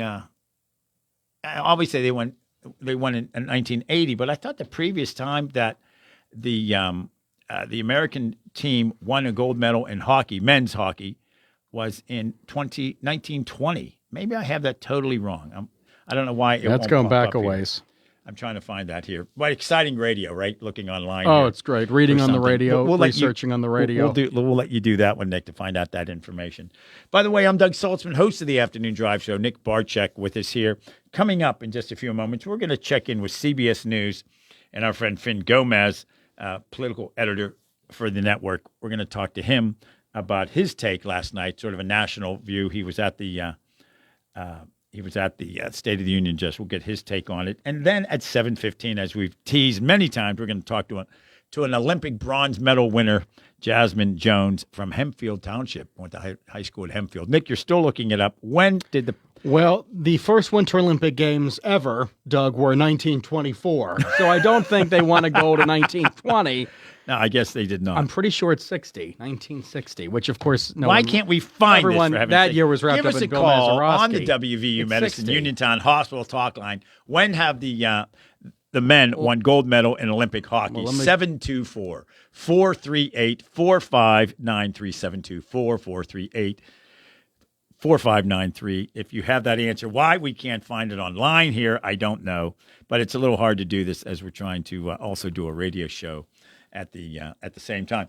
I'm looking at a copy of the South Hills Record. Which the men's hockey team won gold in 1960. Nick, I'm going to stand corrected. That's according to NHL.com. See, if you were a really good producer, you would have played like symphonic music to prove you were right there. I'm not going to do that. It's symphonic. Oh, look at you. Yeah, something a like Mahler that. Symphony. So I'm looking here at the front page of the South Hills Record, which is an edition of the Tribune Review. It's the paper of record. Yeah, I used to deliver the South Hills Record. Forget actually. that New York Times. When Did I you was really? a kid. You were a paper boy. I delivered the weekly South Hills Record. Wow. You threw them on the lawn on your Nowadays, bike? it comes in the mail. Back then, I had to go door to door selling it. Ooh. Imagine sending it like a 10-year-old door to door selling something. Yeah, my Helicopters. parents would have been like before a jury, family and youth services. Exactly. Right? Here's the headline: Bolton football goes independent. Fighting Highlanders have lost 29 consecutive games while battling low roster numbers. Of course, this was the team last year. Am I correct?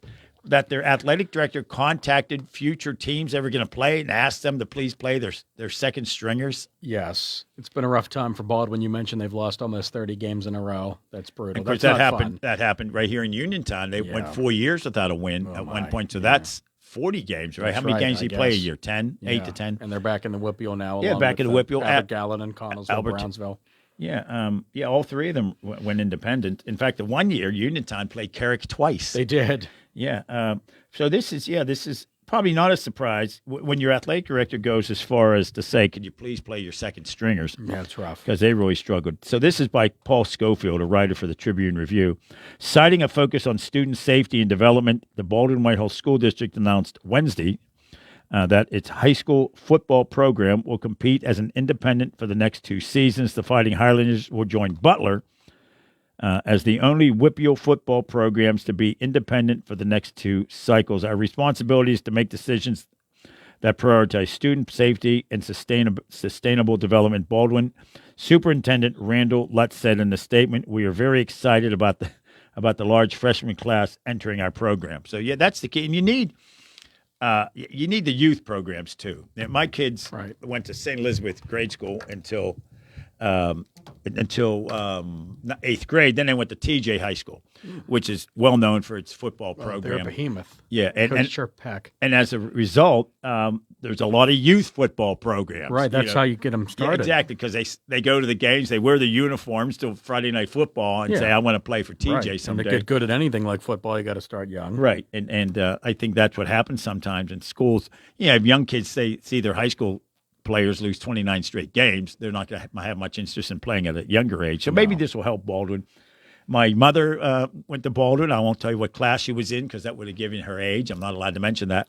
My brother Dave went to high school in the class of 1975. Ooh. 1,100 kids were in his God. grade.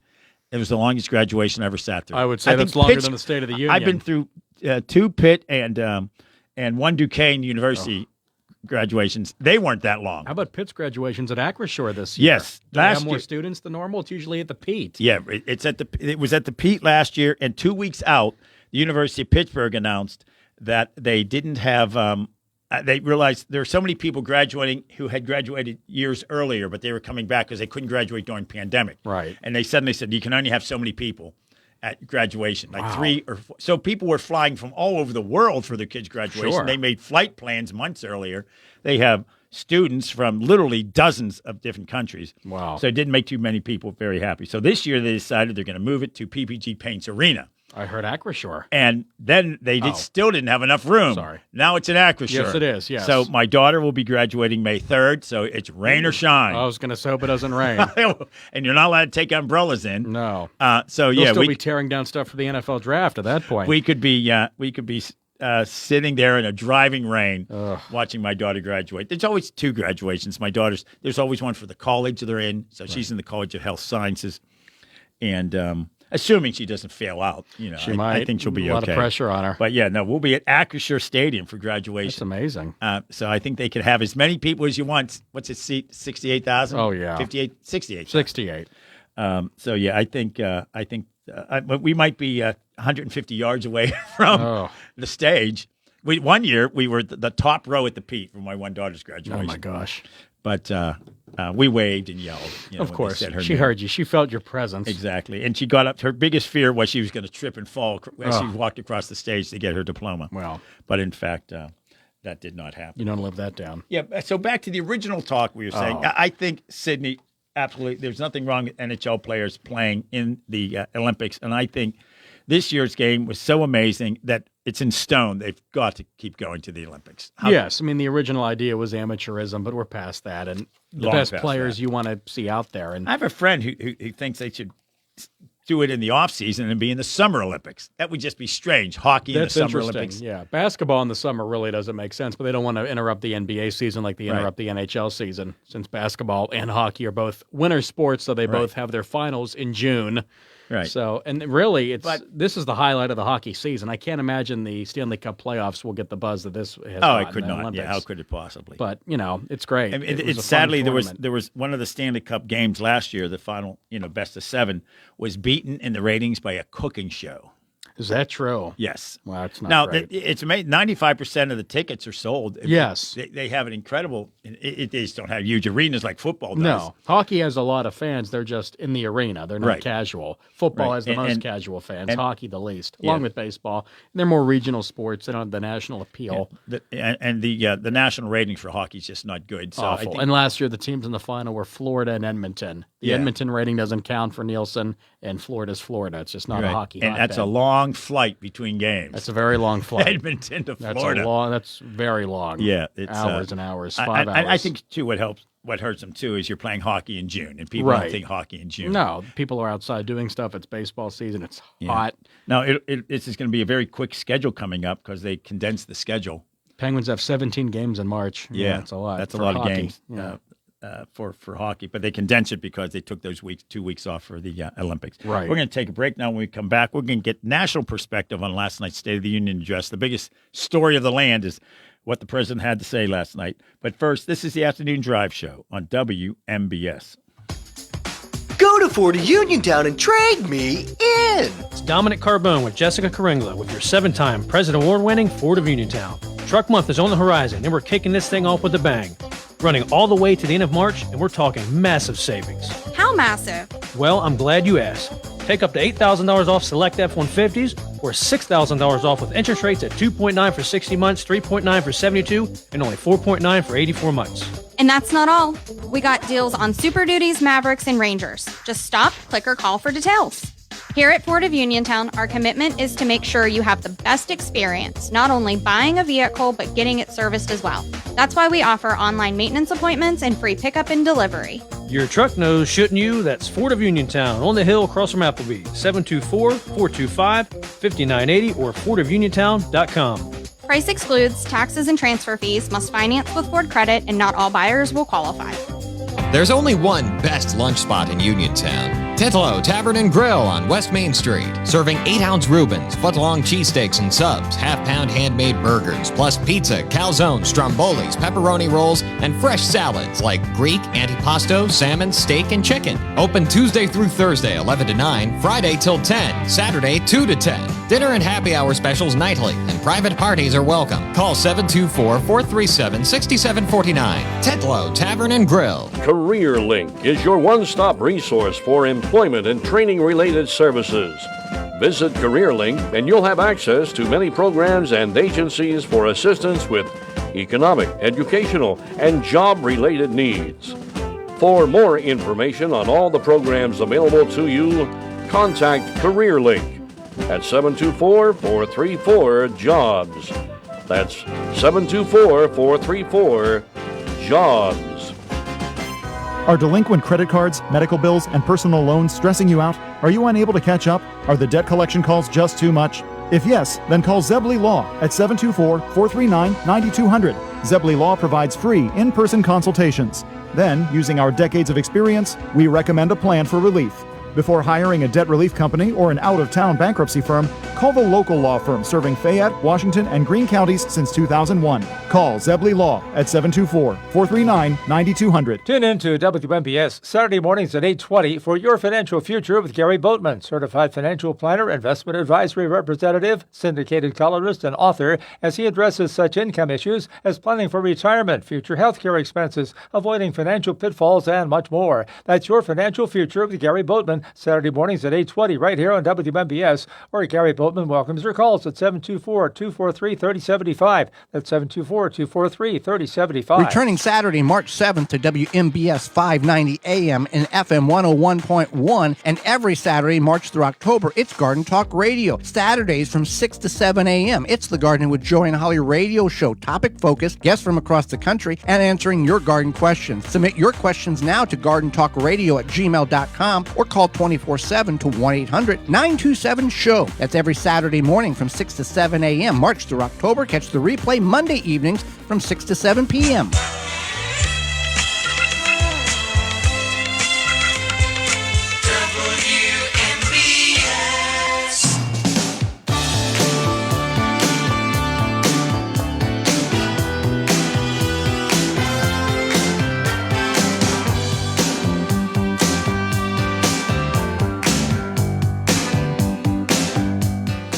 We're talking here about multiple instances of dead air on the radio. Not on this station. We're very professional.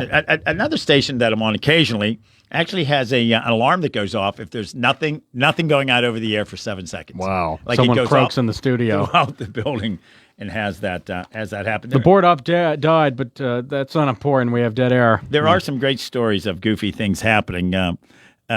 This was a while back. A guy locked himself out of the studio. He was like doing an overnight show, right? And couldn't get. He went outside to take a smoke during a long record.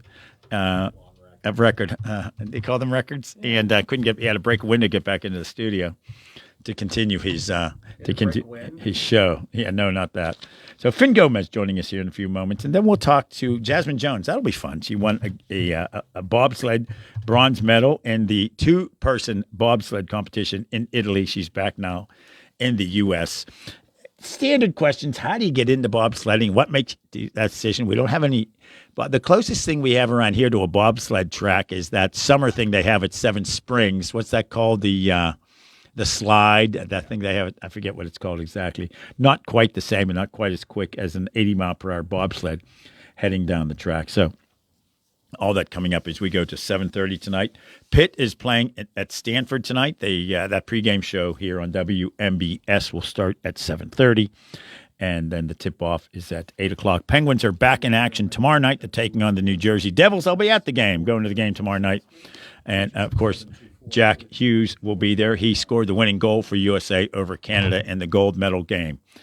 And now, right now, I should be introducing Finn Gomez. But, Nick, you're going to tell me something. He is not answering my calls, and we will try him again. We'll keep trying. Did you give him a call, the number to call us back yes, on? Yes, I left a message. It's the There right we number. go. His voice was on the voicemail.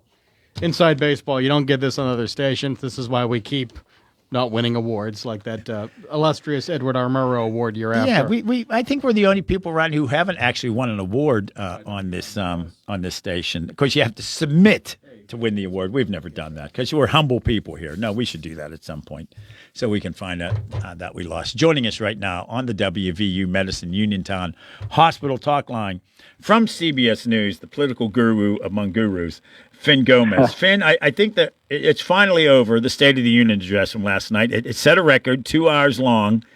I think it just ended. Yeah, I think it did. At least the analysis of it just ended, perhaps, and we're starting it up again. What is it now with long speeches? And, of course, the president's legendary for it. But I was saying in an early interview, the governor of Pennsylvania gave an address recently about his budget presentation, which in the past would be like 25 minutes. It was an hour and a half long. Why do politicians feel the need to talk that long? I don't get it. I mean, we could go all the way back to like some early days in our American democratic republic here, and I mean, you know, like there've been some long talks. I mean, Abraham Lincoln, you know, his famous debates would go on for hours. You know, there's a history here, but this is all, of course, before TV, and we aren't typically accustomed to this.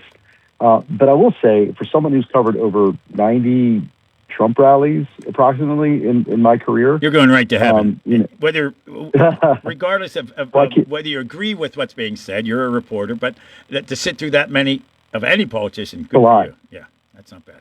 No, but it's also like I don't have a lot of hearing left because they also blast the music before that. But I mean, like, this is very like on brand for him. It's not atypical, as we know. We expected a long speech. I thought it was actually going to be longer. I thought it'd be longer than 2 hours. But it also, you know, it was very Trumpian in the sense that, you know, he's very much the showman, and we saw a lot of that, a lot of like big reveals and you know awards being presented. The USA hockey team gold medalist, and you know there was just a lot. And in terms of it being engaging, I think it was. And I think also, you know, this is going to be the largest crowd that he's going to talk to before the midterm election in November. So, you know, I think he's trying to get his points out and tout what his administration thinks are his biggest selling points to the American voter. Yeah, when you think about long speeches, back in the day, you're right, though, about the Lincoln-Davis debates would go on and on. However, probably the most famous presidential speech ever, the Gettysburg Address by President Lincoln, was 272 words long and about 2 minutes. That's how you do it. And what was sort of amazing when you think about that, he wasn't the main speaker at that event. Imagine a president going to an event, not the main speaker. The main orator was Edward Everett. I think he spoke for 2 hours. Yeah, how about that one? Wow, you just pulled that out of your brain? Oh, wow, that's right. Damn. No, I'm reading it off. Another word that starts with B. Yeah, exactly. I could do that right here. Amazing what you can find online. But yeah, when you think about that, though, something like that of a president not being the main speaker at an event, and God love the president for sitting through someone else's 2 hour speech. I don't see that happening nowadays. But yeah, last night, this idea of speaking for 2 hours and just having all the grandiose around it. Somebody described it in a recent interview as like a Broadway production, for heaven's sakes. I guess the idea, if you're going to push legislation, you should have someone in the audience showing why you need it. I guess that's what the presidents are doing these days, correct? Oh, absolutely. I mean, but I do want to go back to there's this thing that Trump does that I think is just so, it's very Trumpian, and that is that he does have a tendency to do the weave, right? He does this thing where at his speeches he just goes, he talks about one thing and then he goes to the other, then he goes kind of on this tangent, then brings it back. But I think last night it was for the most part very, it was pretty much what he wanted to do. He came out there with a game plan. There wasn't a lot of variation, with the exception of one, which I thought was a very notable moment, and I think y'all did too. And I would love to get your thoughts on this. When he asked the congressional lawmakers to stand up either for for American citizens or unauthorized immigrants. And I think that is, you could see that when all the Republicans stood up and the Democrats didn't. That is fodder for a future TV ad. I could definitely see that being utilized. No, I think you're absolutely right on that one. Yeah, the idea of that, it reminded me of many years ago. There was a Democratic primary debate for the presidency where one of the candidates said, if you agree with this, stand up. If you don't agree with this, sit back down. Then he said, okay, now stand up if you agree with this. Saturday Night Live made a skit over it. And then they said, okay, no more asking your opponents to stand or sit based on what they think. But that's sort of what it reminded me of when he did that last night. I'm thinking, cause I worked for a political consulting firm years ago, and the first thing I think was, wow, that's a great commercial. That is a good commercial to use. Exactly, and I think guys like that, like us, are a little bit jaded, maybe, or a little. We're so accustomed to those moments and like being scripted and like, oh, okay, that's going to be an ad. We can kind of call it, like, oh, okay, that's going to be an ad. But it was definitely that moment. I thought that it was one of the a defining moment. He also just doubled down. He didn't. He focused, yes, on affordability. We know that he's slipping in the polls because of voters' concerns over affordability or the cost of things, inflation, cost of groceries, energy prices, housing, and et cetera. And he did focus on that. I mean, and he sort of doubled down on immigration. And his hardline stance and the historic numbers, the low numbers of the legal immigration into this country. So I think they're kind of hunkering down to what they believe will be the blueprint for them to try to stave off what is expected by some, at least in this town in D.C., to be a good year for Democrats, especially in those House races. So we'll see the impact that it will have on voters. You mentioned earlier about sort of the president sticking to the script. Yeah, he did not seem to go off the teleprompter much last night, which is unusual for him, considering he had members on the Democratic side yelling things to him. He responded a couple times, but he didn't seem to respond directly to what they were saying, just sort of generally in their direction. I was surprised he stayed so close to the teleprompter. Yeah, I mean, I think it shows it's a different Trump, if you will. Like again, like it's something this time around. His team, his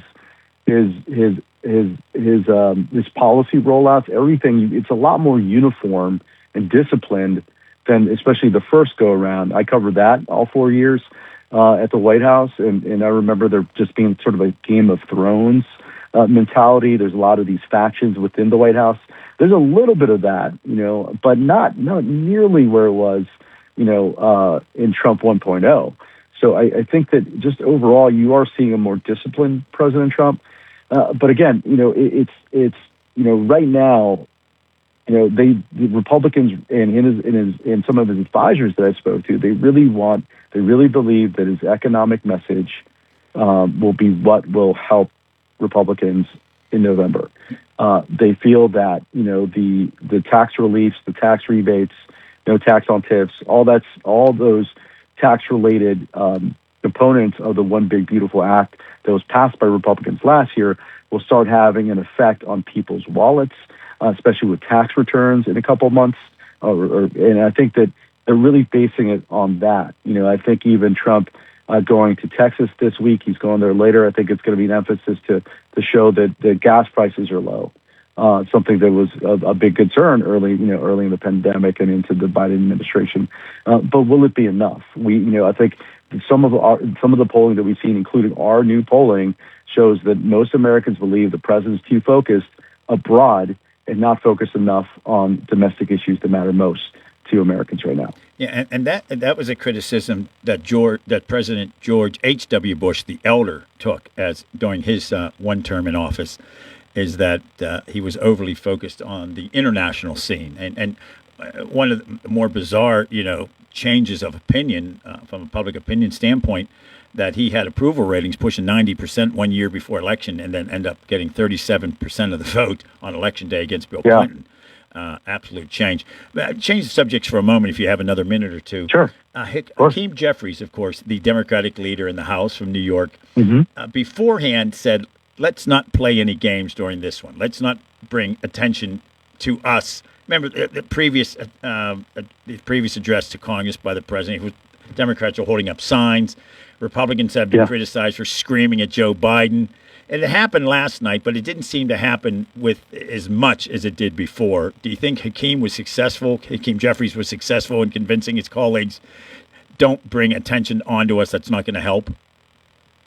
Yeah, I mean, for the most part. And I think that, I think there was like sort of the split screen that you saw last night between, Congresswoman Ilhan Omar from Minnesota, yelling at the president at one point when she was saying, you kill American citizens or something like that because of what happened in Minneapolis, of course. But that's, and also then you saw, Abigail Spanberger, the centrist governor of Virginia, giving the Democratic response. They're both obviously very critical of the president, but also speaks to what's happening within the Democratic Party right now and sort of this inter-party fight and focus on how they should approach countering President Trump. Like, I do know that there is a very, very furious Democratic base right now. They're fired up over what they see as executive power overreach. They're seeing that, they're mad at the ICE operations that are happening, what happened again in Minneapolis, Chicago, LA, other places.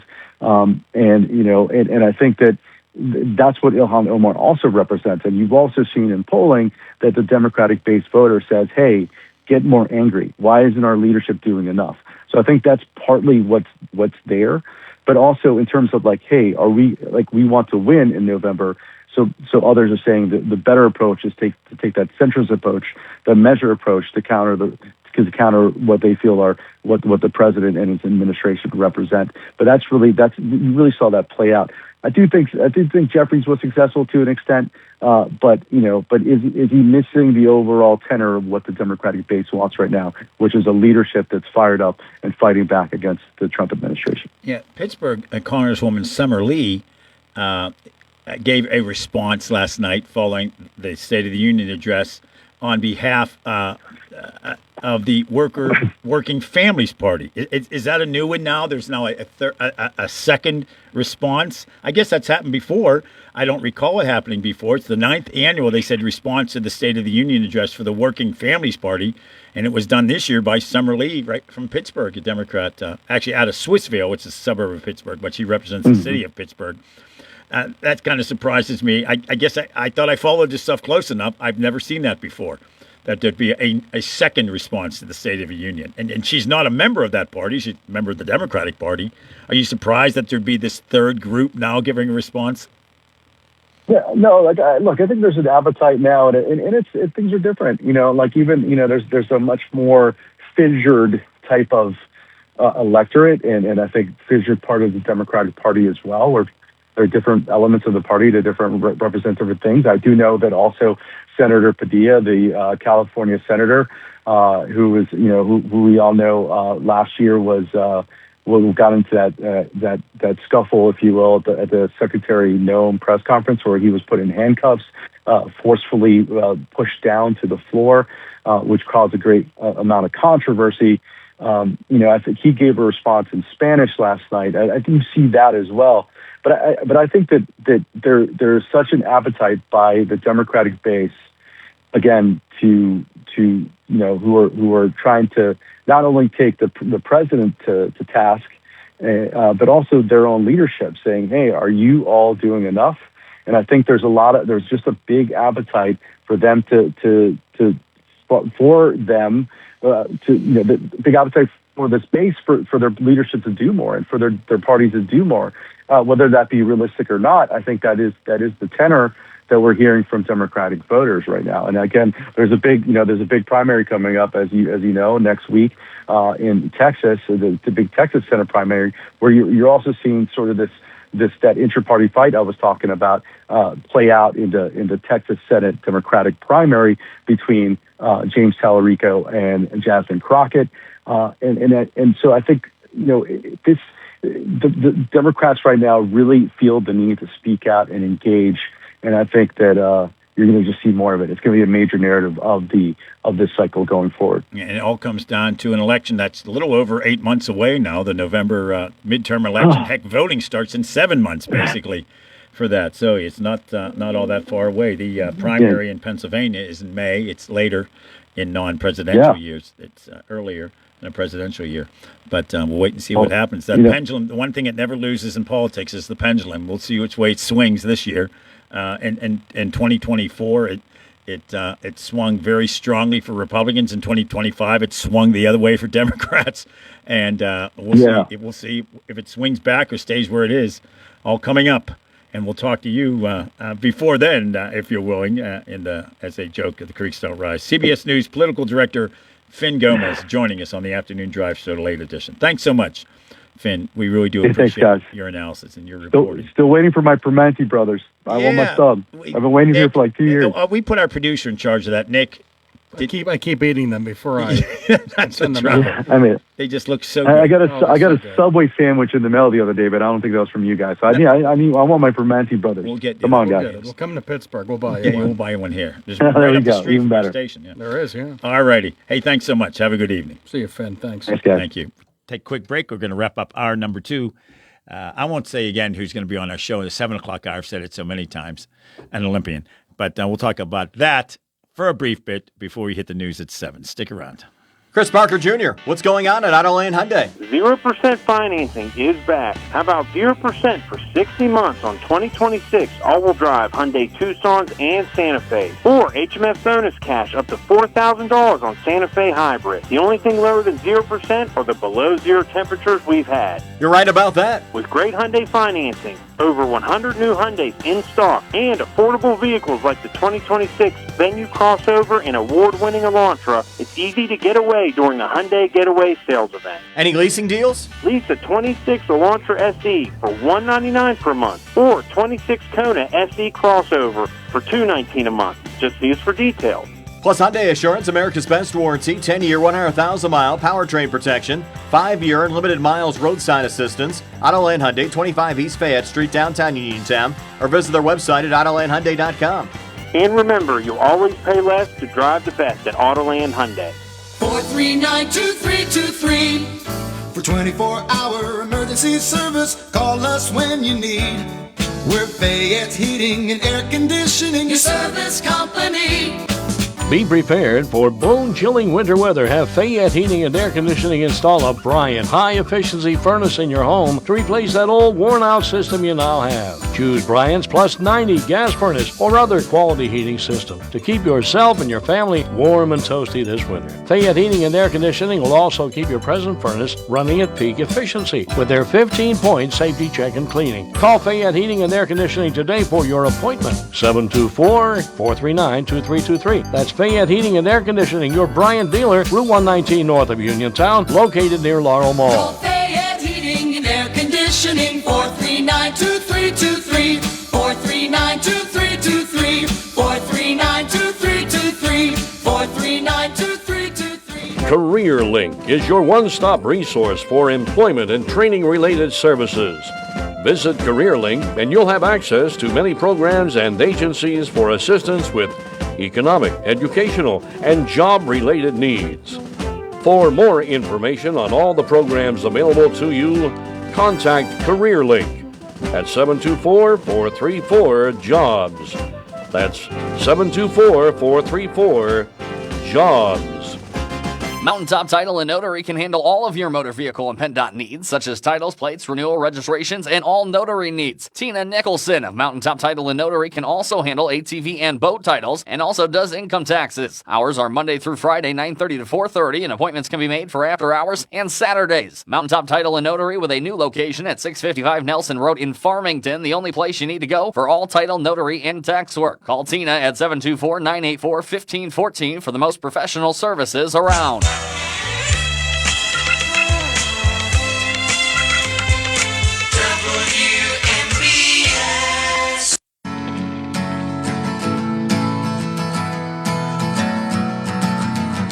The music bringing us out of the break is another nominee to the Rock and Roll Hall of Fame. They were announced today. We're going to have a representative of the Rock Hall on with us next week to talk about that. Who's this, Nick?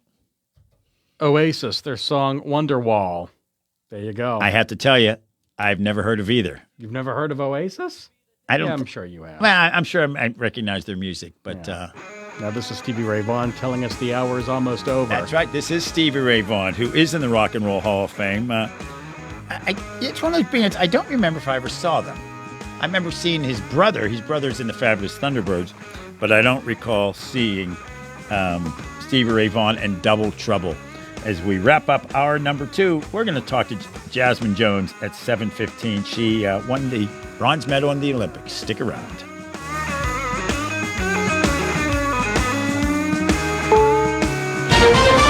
This is CBS News on the Hour, your home for original reporting.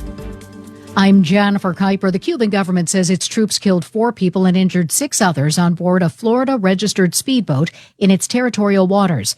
The Cuban Interior Ministry says when members of the Border Guard troops approached the boat for identification, those aboard the speedboat allegedly began shooting, and the commander of the Cuban boat was injured. CBS's Christian Benavides. The big question at this point is who was on board the boat? Was it American citizens? Were they U.S. permanent residents?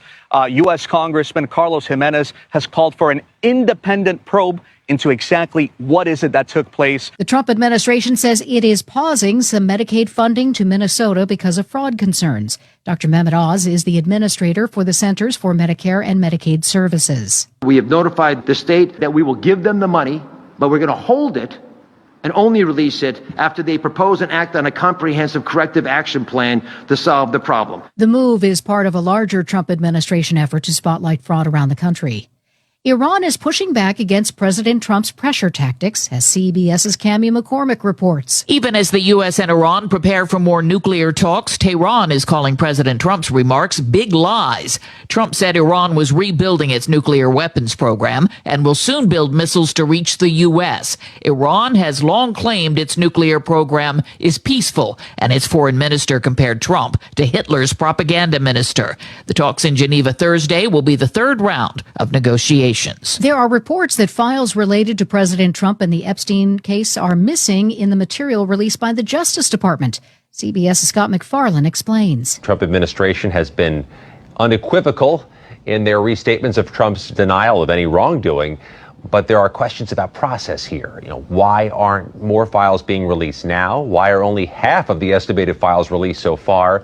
And why is the Department of Justice trying to close the door on further review? The Justice Department says it is looking into whether it improperly withheld documents from the Epstein files.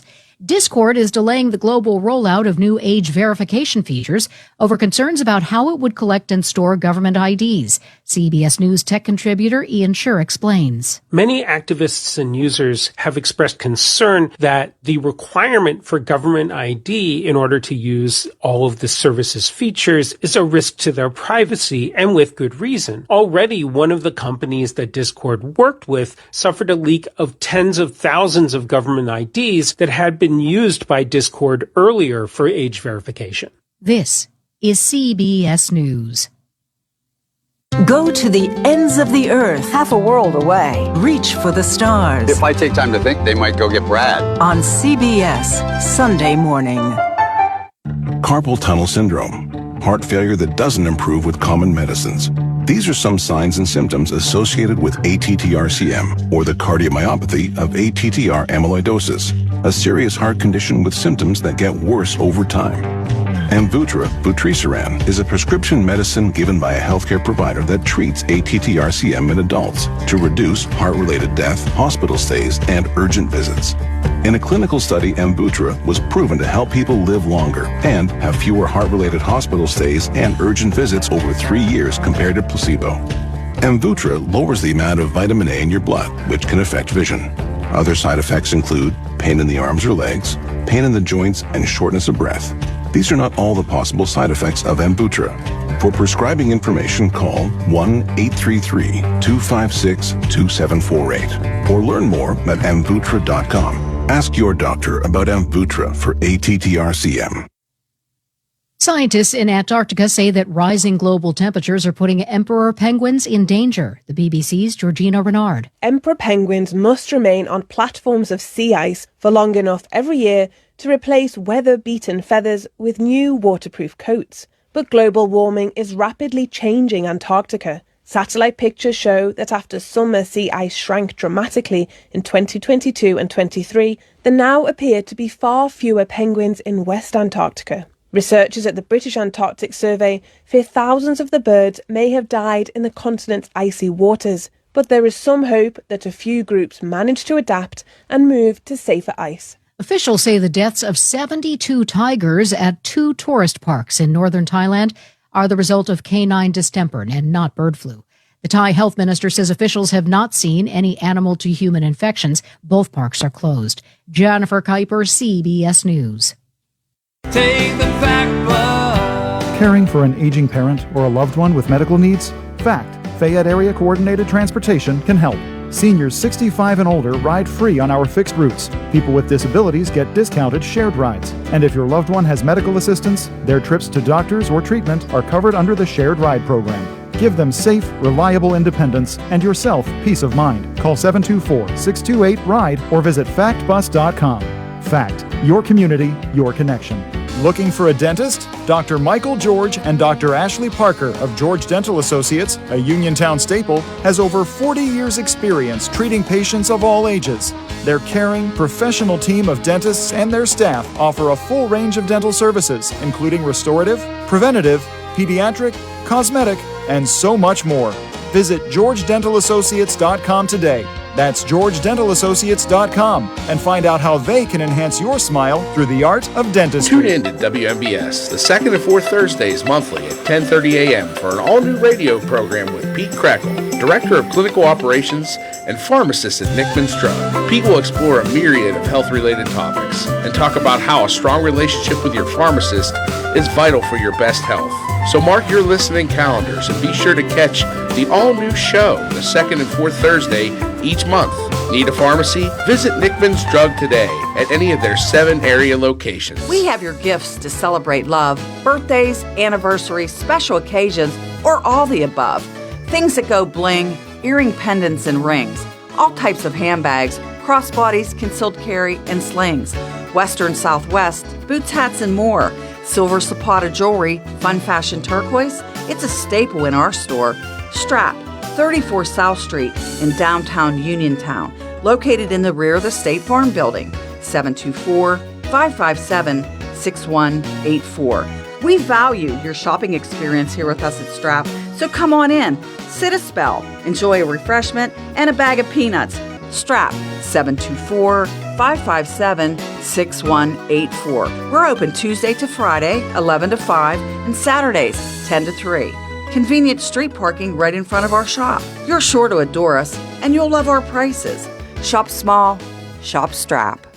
Now, you don't have to travel too far for medical marijuana products. Go to Local Leaf in Scottsdale for a wide variety of locally grown and locally sourced products, plus your questions answered on medical marijuana, qualifying medical conditions, or how to register for your medical card. Local Leaf by PHG off Route 119 in Scottsdale, 412-417-4964. Online at localleafpa.com. Local Leaf, your medical marijuana dispensary with locally grown and locally sourced products in Scottsdale.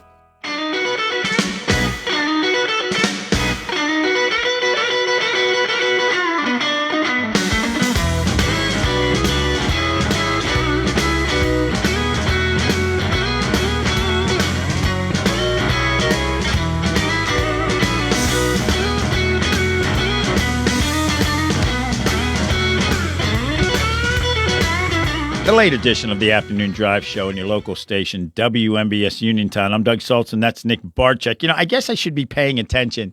Did you just do a weather forecast? I do not. I'll do one now. I'll do one now. I'll do one now. You get our guest on our here. Olympian. Let's take a look at the weather forecast here for Uniontown, Fayette County, and surrounding areas. Right now, we're looking at 40 degrees outside our Davis & Davis Attorneys at Law Studios. Feels like 33 degrees. The forecast tonight going down to 28 degrees, a 40% chance of snow. That snow should kick in a little after midnight tonight. We'll see if that holds true. Tomorrow's high, 42 degrees. Friday high, how about this? 53 degrees and sun, 55 on Saturday. Then it's going to drop about 15 degrees starting Sunday morning, going down to a high, 39 degrees on Sunday. Snow in the forecast Sunday, Monday, Tuesday, Wednesday, Thursday, and then rain and thunder showers. How about this? On next Friday, 63 degrees. So we'll go through that whole thing. 39 Sunday, 36 Monday, 42 on Tuesday, upper 40s on Wednesday, then lower 60s on Thursday and Friday. So that snow on Thursday obviously is going to be early in the morning. The overnight low is going to be down to 34 degrees. So right now, again, outside our Davis & Davis Attorneys Law Studios, 40 degrees, feeling like 33. You get up on the ridges, a little colder up there, obviously. Joining us right now on the WVU Medicine Uniontown Hospital Talk Line. You know, Nick, we can go days sometimes without talking to an Olympian medal winner. It has, yeah. Usually it's days. It's days. Usually it's decades. Exactly. But we're very honored, quite frankly, and we kid a lot on this show, but it is an honor to have our next guest on, bobsled bronze medalist, right here from our corner of the state, southwestern Pennsylvania. Wow. Jasmine Jones. Jasmine, congratulations. This is a great honor for us to have a chance to talk to an Olympian, especially one who came home with a medal. Has it sunk in yet? Oh, it definitely has been sinking in. It's been insane so far and surreal, but I've definitely been excited. Yeah, you're right here in Hempfield, went to Hempfield High School, of course, and then we went up to Eastern Michigan, right? Yes, correct. And so I don't know if there's a bobsled track up in Eastern Michigan. I don't think there's one here in southwestern Pennsylvania. The closest thing we have is that slide at Seven Springs in the summer. I don't think you could practice on that. But how does one say, you know, I'm going to get into bobsledding? How did that happen for you? My senior year of college at Eastern back in 2018, I was just finishing up my track and field career, and I was trying to figure out, if I want to continue going pro in track. And I got reached out with Alana Myers-Taylor that's seen my sprint stats. She's seen my stats in the weight room, everything that I'm lifting. And from there, she invited me out, you seem like you have the talent, and invited me out to rookie camp. And where is rookie camp for bobsledding? Forgive my stupidity on this stuff, but where is that rookie camp? Where's the combine? Is there a combine, I guess, for bobsledding? Yes. Is there really? We have multiple combines. We have one that is in Lake Placid, New York. That's the Olympic Training Center. And there is another combine that's held in Park City, Utah. There's a Utah Olympic Park there as well. And you're living in one of these areas now, I'm guessing. Just last week we were interviewing Dan Barefoot, of course, who's the skeleton, yes. And he was sitting in his cubicle in Florida as a landscape architect, was bored and said, "Let me see what else I could do in life." Most people decide to join a bowling league or go golfing. You guys go into the Olympics, and It's just not something you can do on a whim. You're up against a lot of competition to make the team, aren't you? Oh, for sure. There's definitely a lot of talent that comes out. Initially, when I first came out, and we have a little competition in the rookie camp, and even then I came in third place there. And you just see the amount of talent that just comes from, all different backgrounds and fields. For example, I know the first place person that came in, her background was weightlifting, and then the second place at that time, she was doing track and field as well. So you get a lot of different sports that come out, even swimming, baseball. You'd be surprised. Nick Barczyk and Doug Saltzman speaking with Olympian medal winner from our area, Jasmine Jones. And this is the ultimate layman dumb question, but I'll lay it out here, Jasmine. What makes someone good at bobsledding? What qualities do you have to be good, or in your case, an Olympian medalist at this event? And don't be humble about it. Don't be humble. You just won an Olympic medal. Brag. Brag away. Yeah, you can do it. Oh, my gosh. To do this sport, you gotta have a few screws loose and just send it down a icy mountain, And just well, Nick and I are qualified on the screw loose thing. We have more than a few screws loose, Jasmine. We're set to go. But go ahead. I cut you off. Go ahead. Oh, no worries. Definitely, that just be ready to send it because, you're in a sled, you're going roughly 80 miles an hour, and sometimes, crashes happen. So you just need to be prepared for whatever the case may be. But overall, it's really adrenaline spiking. Yeah, avoid watching those videos from years ago where, my gosh, the crashes weren't just tipping sideways. They were flying out of the out of the track. Some of those were gruesome to watch. But the technology now, and a lot of it goes back to a NASCAR driver who helped the team years ago design their sleds. And there was a time where the Americans, you would think we'd have an edge from the engineering standpoint, but America didn't. But now we're up there with the best in the world from a technology standpoint, aren't we? Oh, for sure. We've been thankful for Hans DeBow for DeBowTech.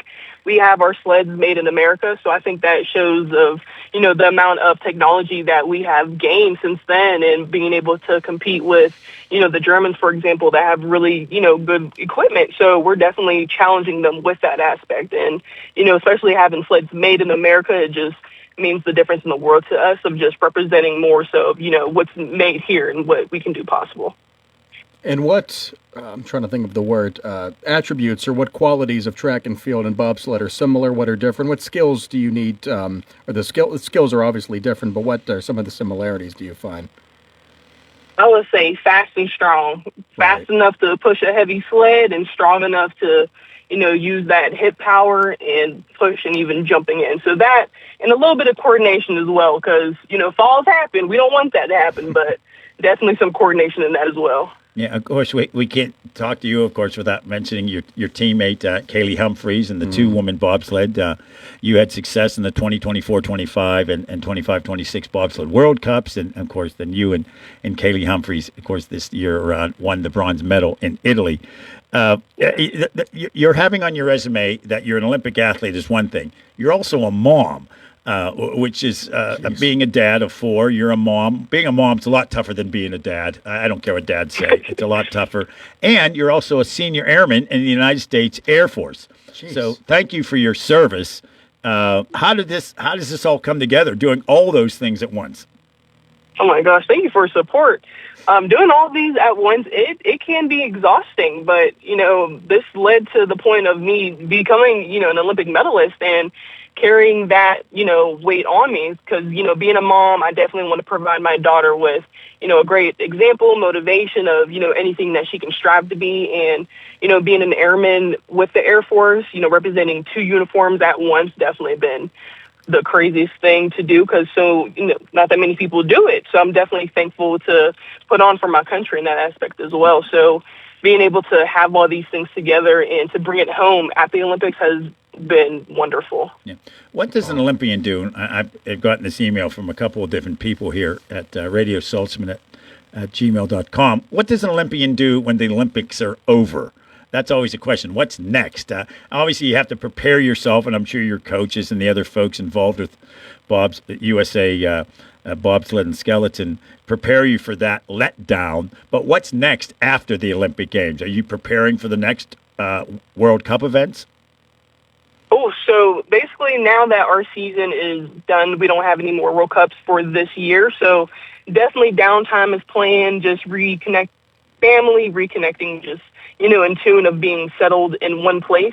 We're so used to bouncing around from place to place every week, and I've been gone since November, essentially. So you're gone for 4 or 5 months at a time. So definitely whenever the seasons just take a little bit time to yourself, I'm hoping to take at least a month or two until I get back into, you know, the weight room and everything and start reacclimating with different physical techniques. But until then, I'm eating what I want. I'm sleeping whenever I want. Nice. Have a Perani sandwich. That's right. That's probably not part of your regiment when you're getting ready. I'm sorry, I cut you off there, Nick. You had the next question. No, before you move forward, Jasmine, you have to look back, and you could write a book on this, but basically, what was it like? You were in Milan. What was the Olympic experience like? It's overwhelming for a person attending, let alone participating, I'm sure. What was that whole experience like over there? Oh, that whole experience was just insane. Like going there, getting into the village, seeing all the different... I was in Cortina with the other sliding sports, and one of my favorite things was getting to know, you know, the athletes. And before, I never really understood curling, and, you know, meeting up with them and figuring out what they're doing and going to, you know, one of their matches has been wonderful to, you know, say the least, of just seeing something else that's other than my sport. So that was probably my favorite thing out of the whole thing. Oh, and pins are currency. They get very serious about their pins at the Olympics.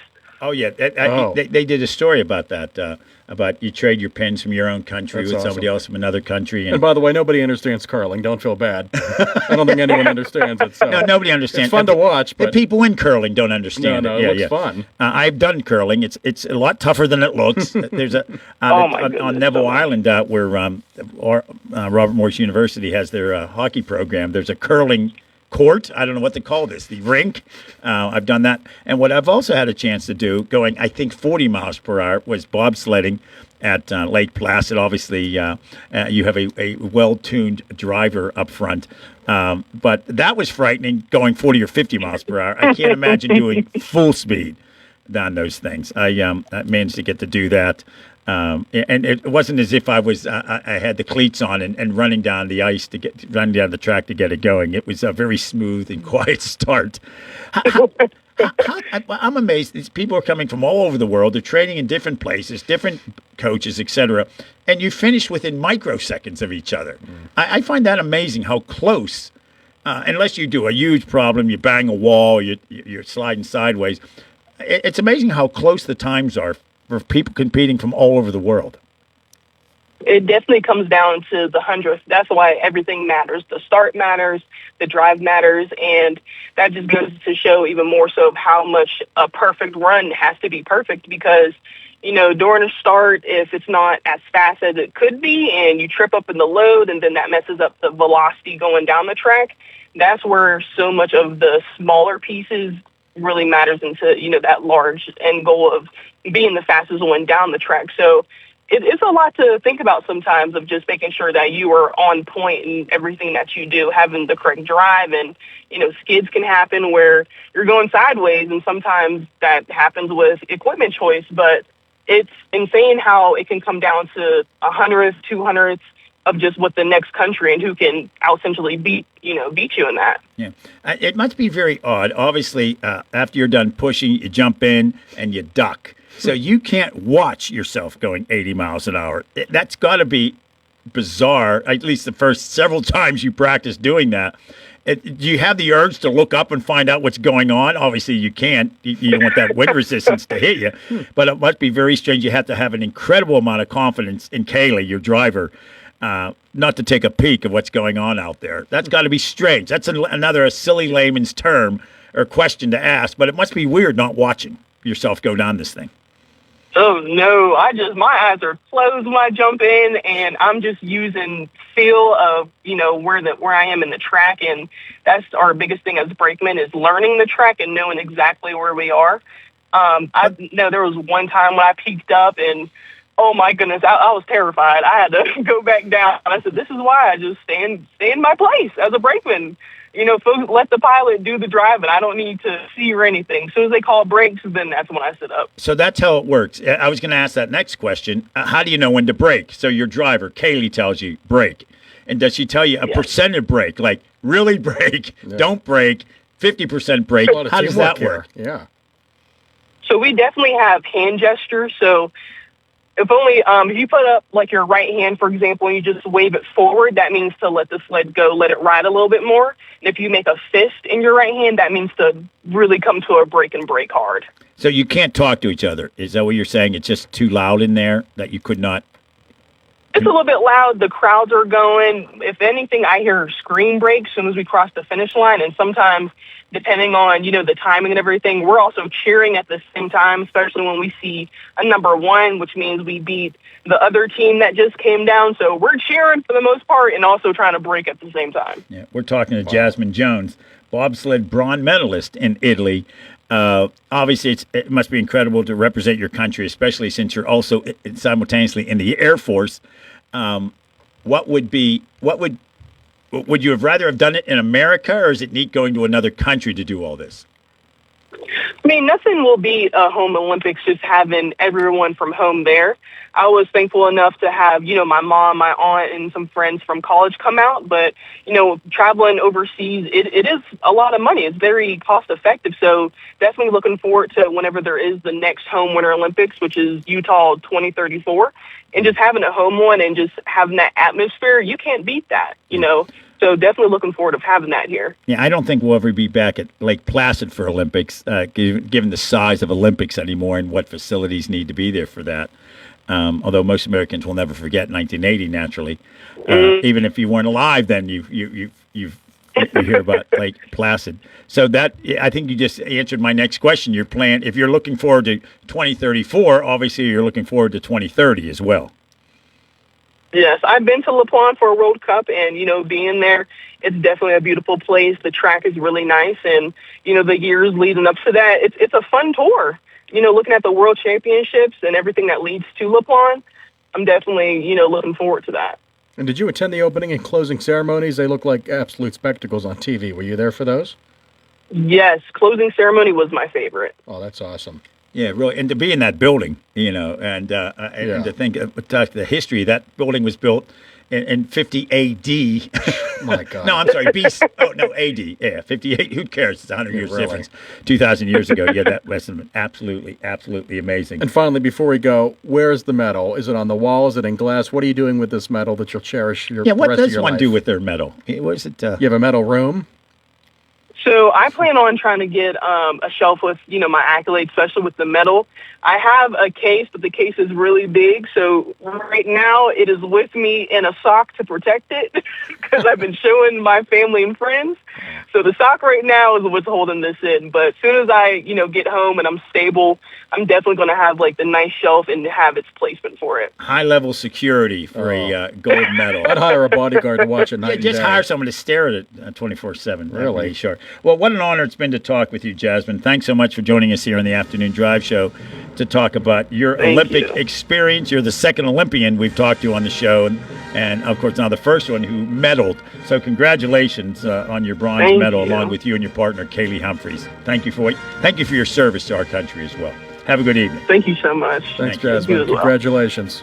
Jasmine Jones from Hempfield High School. We've had two Olympians on the show. We have had two Olympians on the show. One, Dan Barefoot from Johnstown, and now Jasmine Jones, 40 minutes away. Yeah, I feel like from a little Hempfield, kid. lives now full-time in Lake Placid. I guess you'd have to live in a place with the track.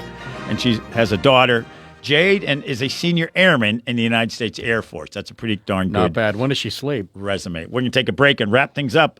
Coming up at 7:30, Pitt pregame. They're taking on Stanford. Zen's Antiques and Home Decor, part of the Cinder Shack family of vendors, where you can find both antique and new furniture, collectibles, housewares, gift items, including jewelry and candles, and so much more. Follow Zen's Antiques and Home Decor on Facebook for new items and information on upcoming events. Zen's Antiques and Home Decor in Building 2 at 3391 National Pike in Farmington. Zen's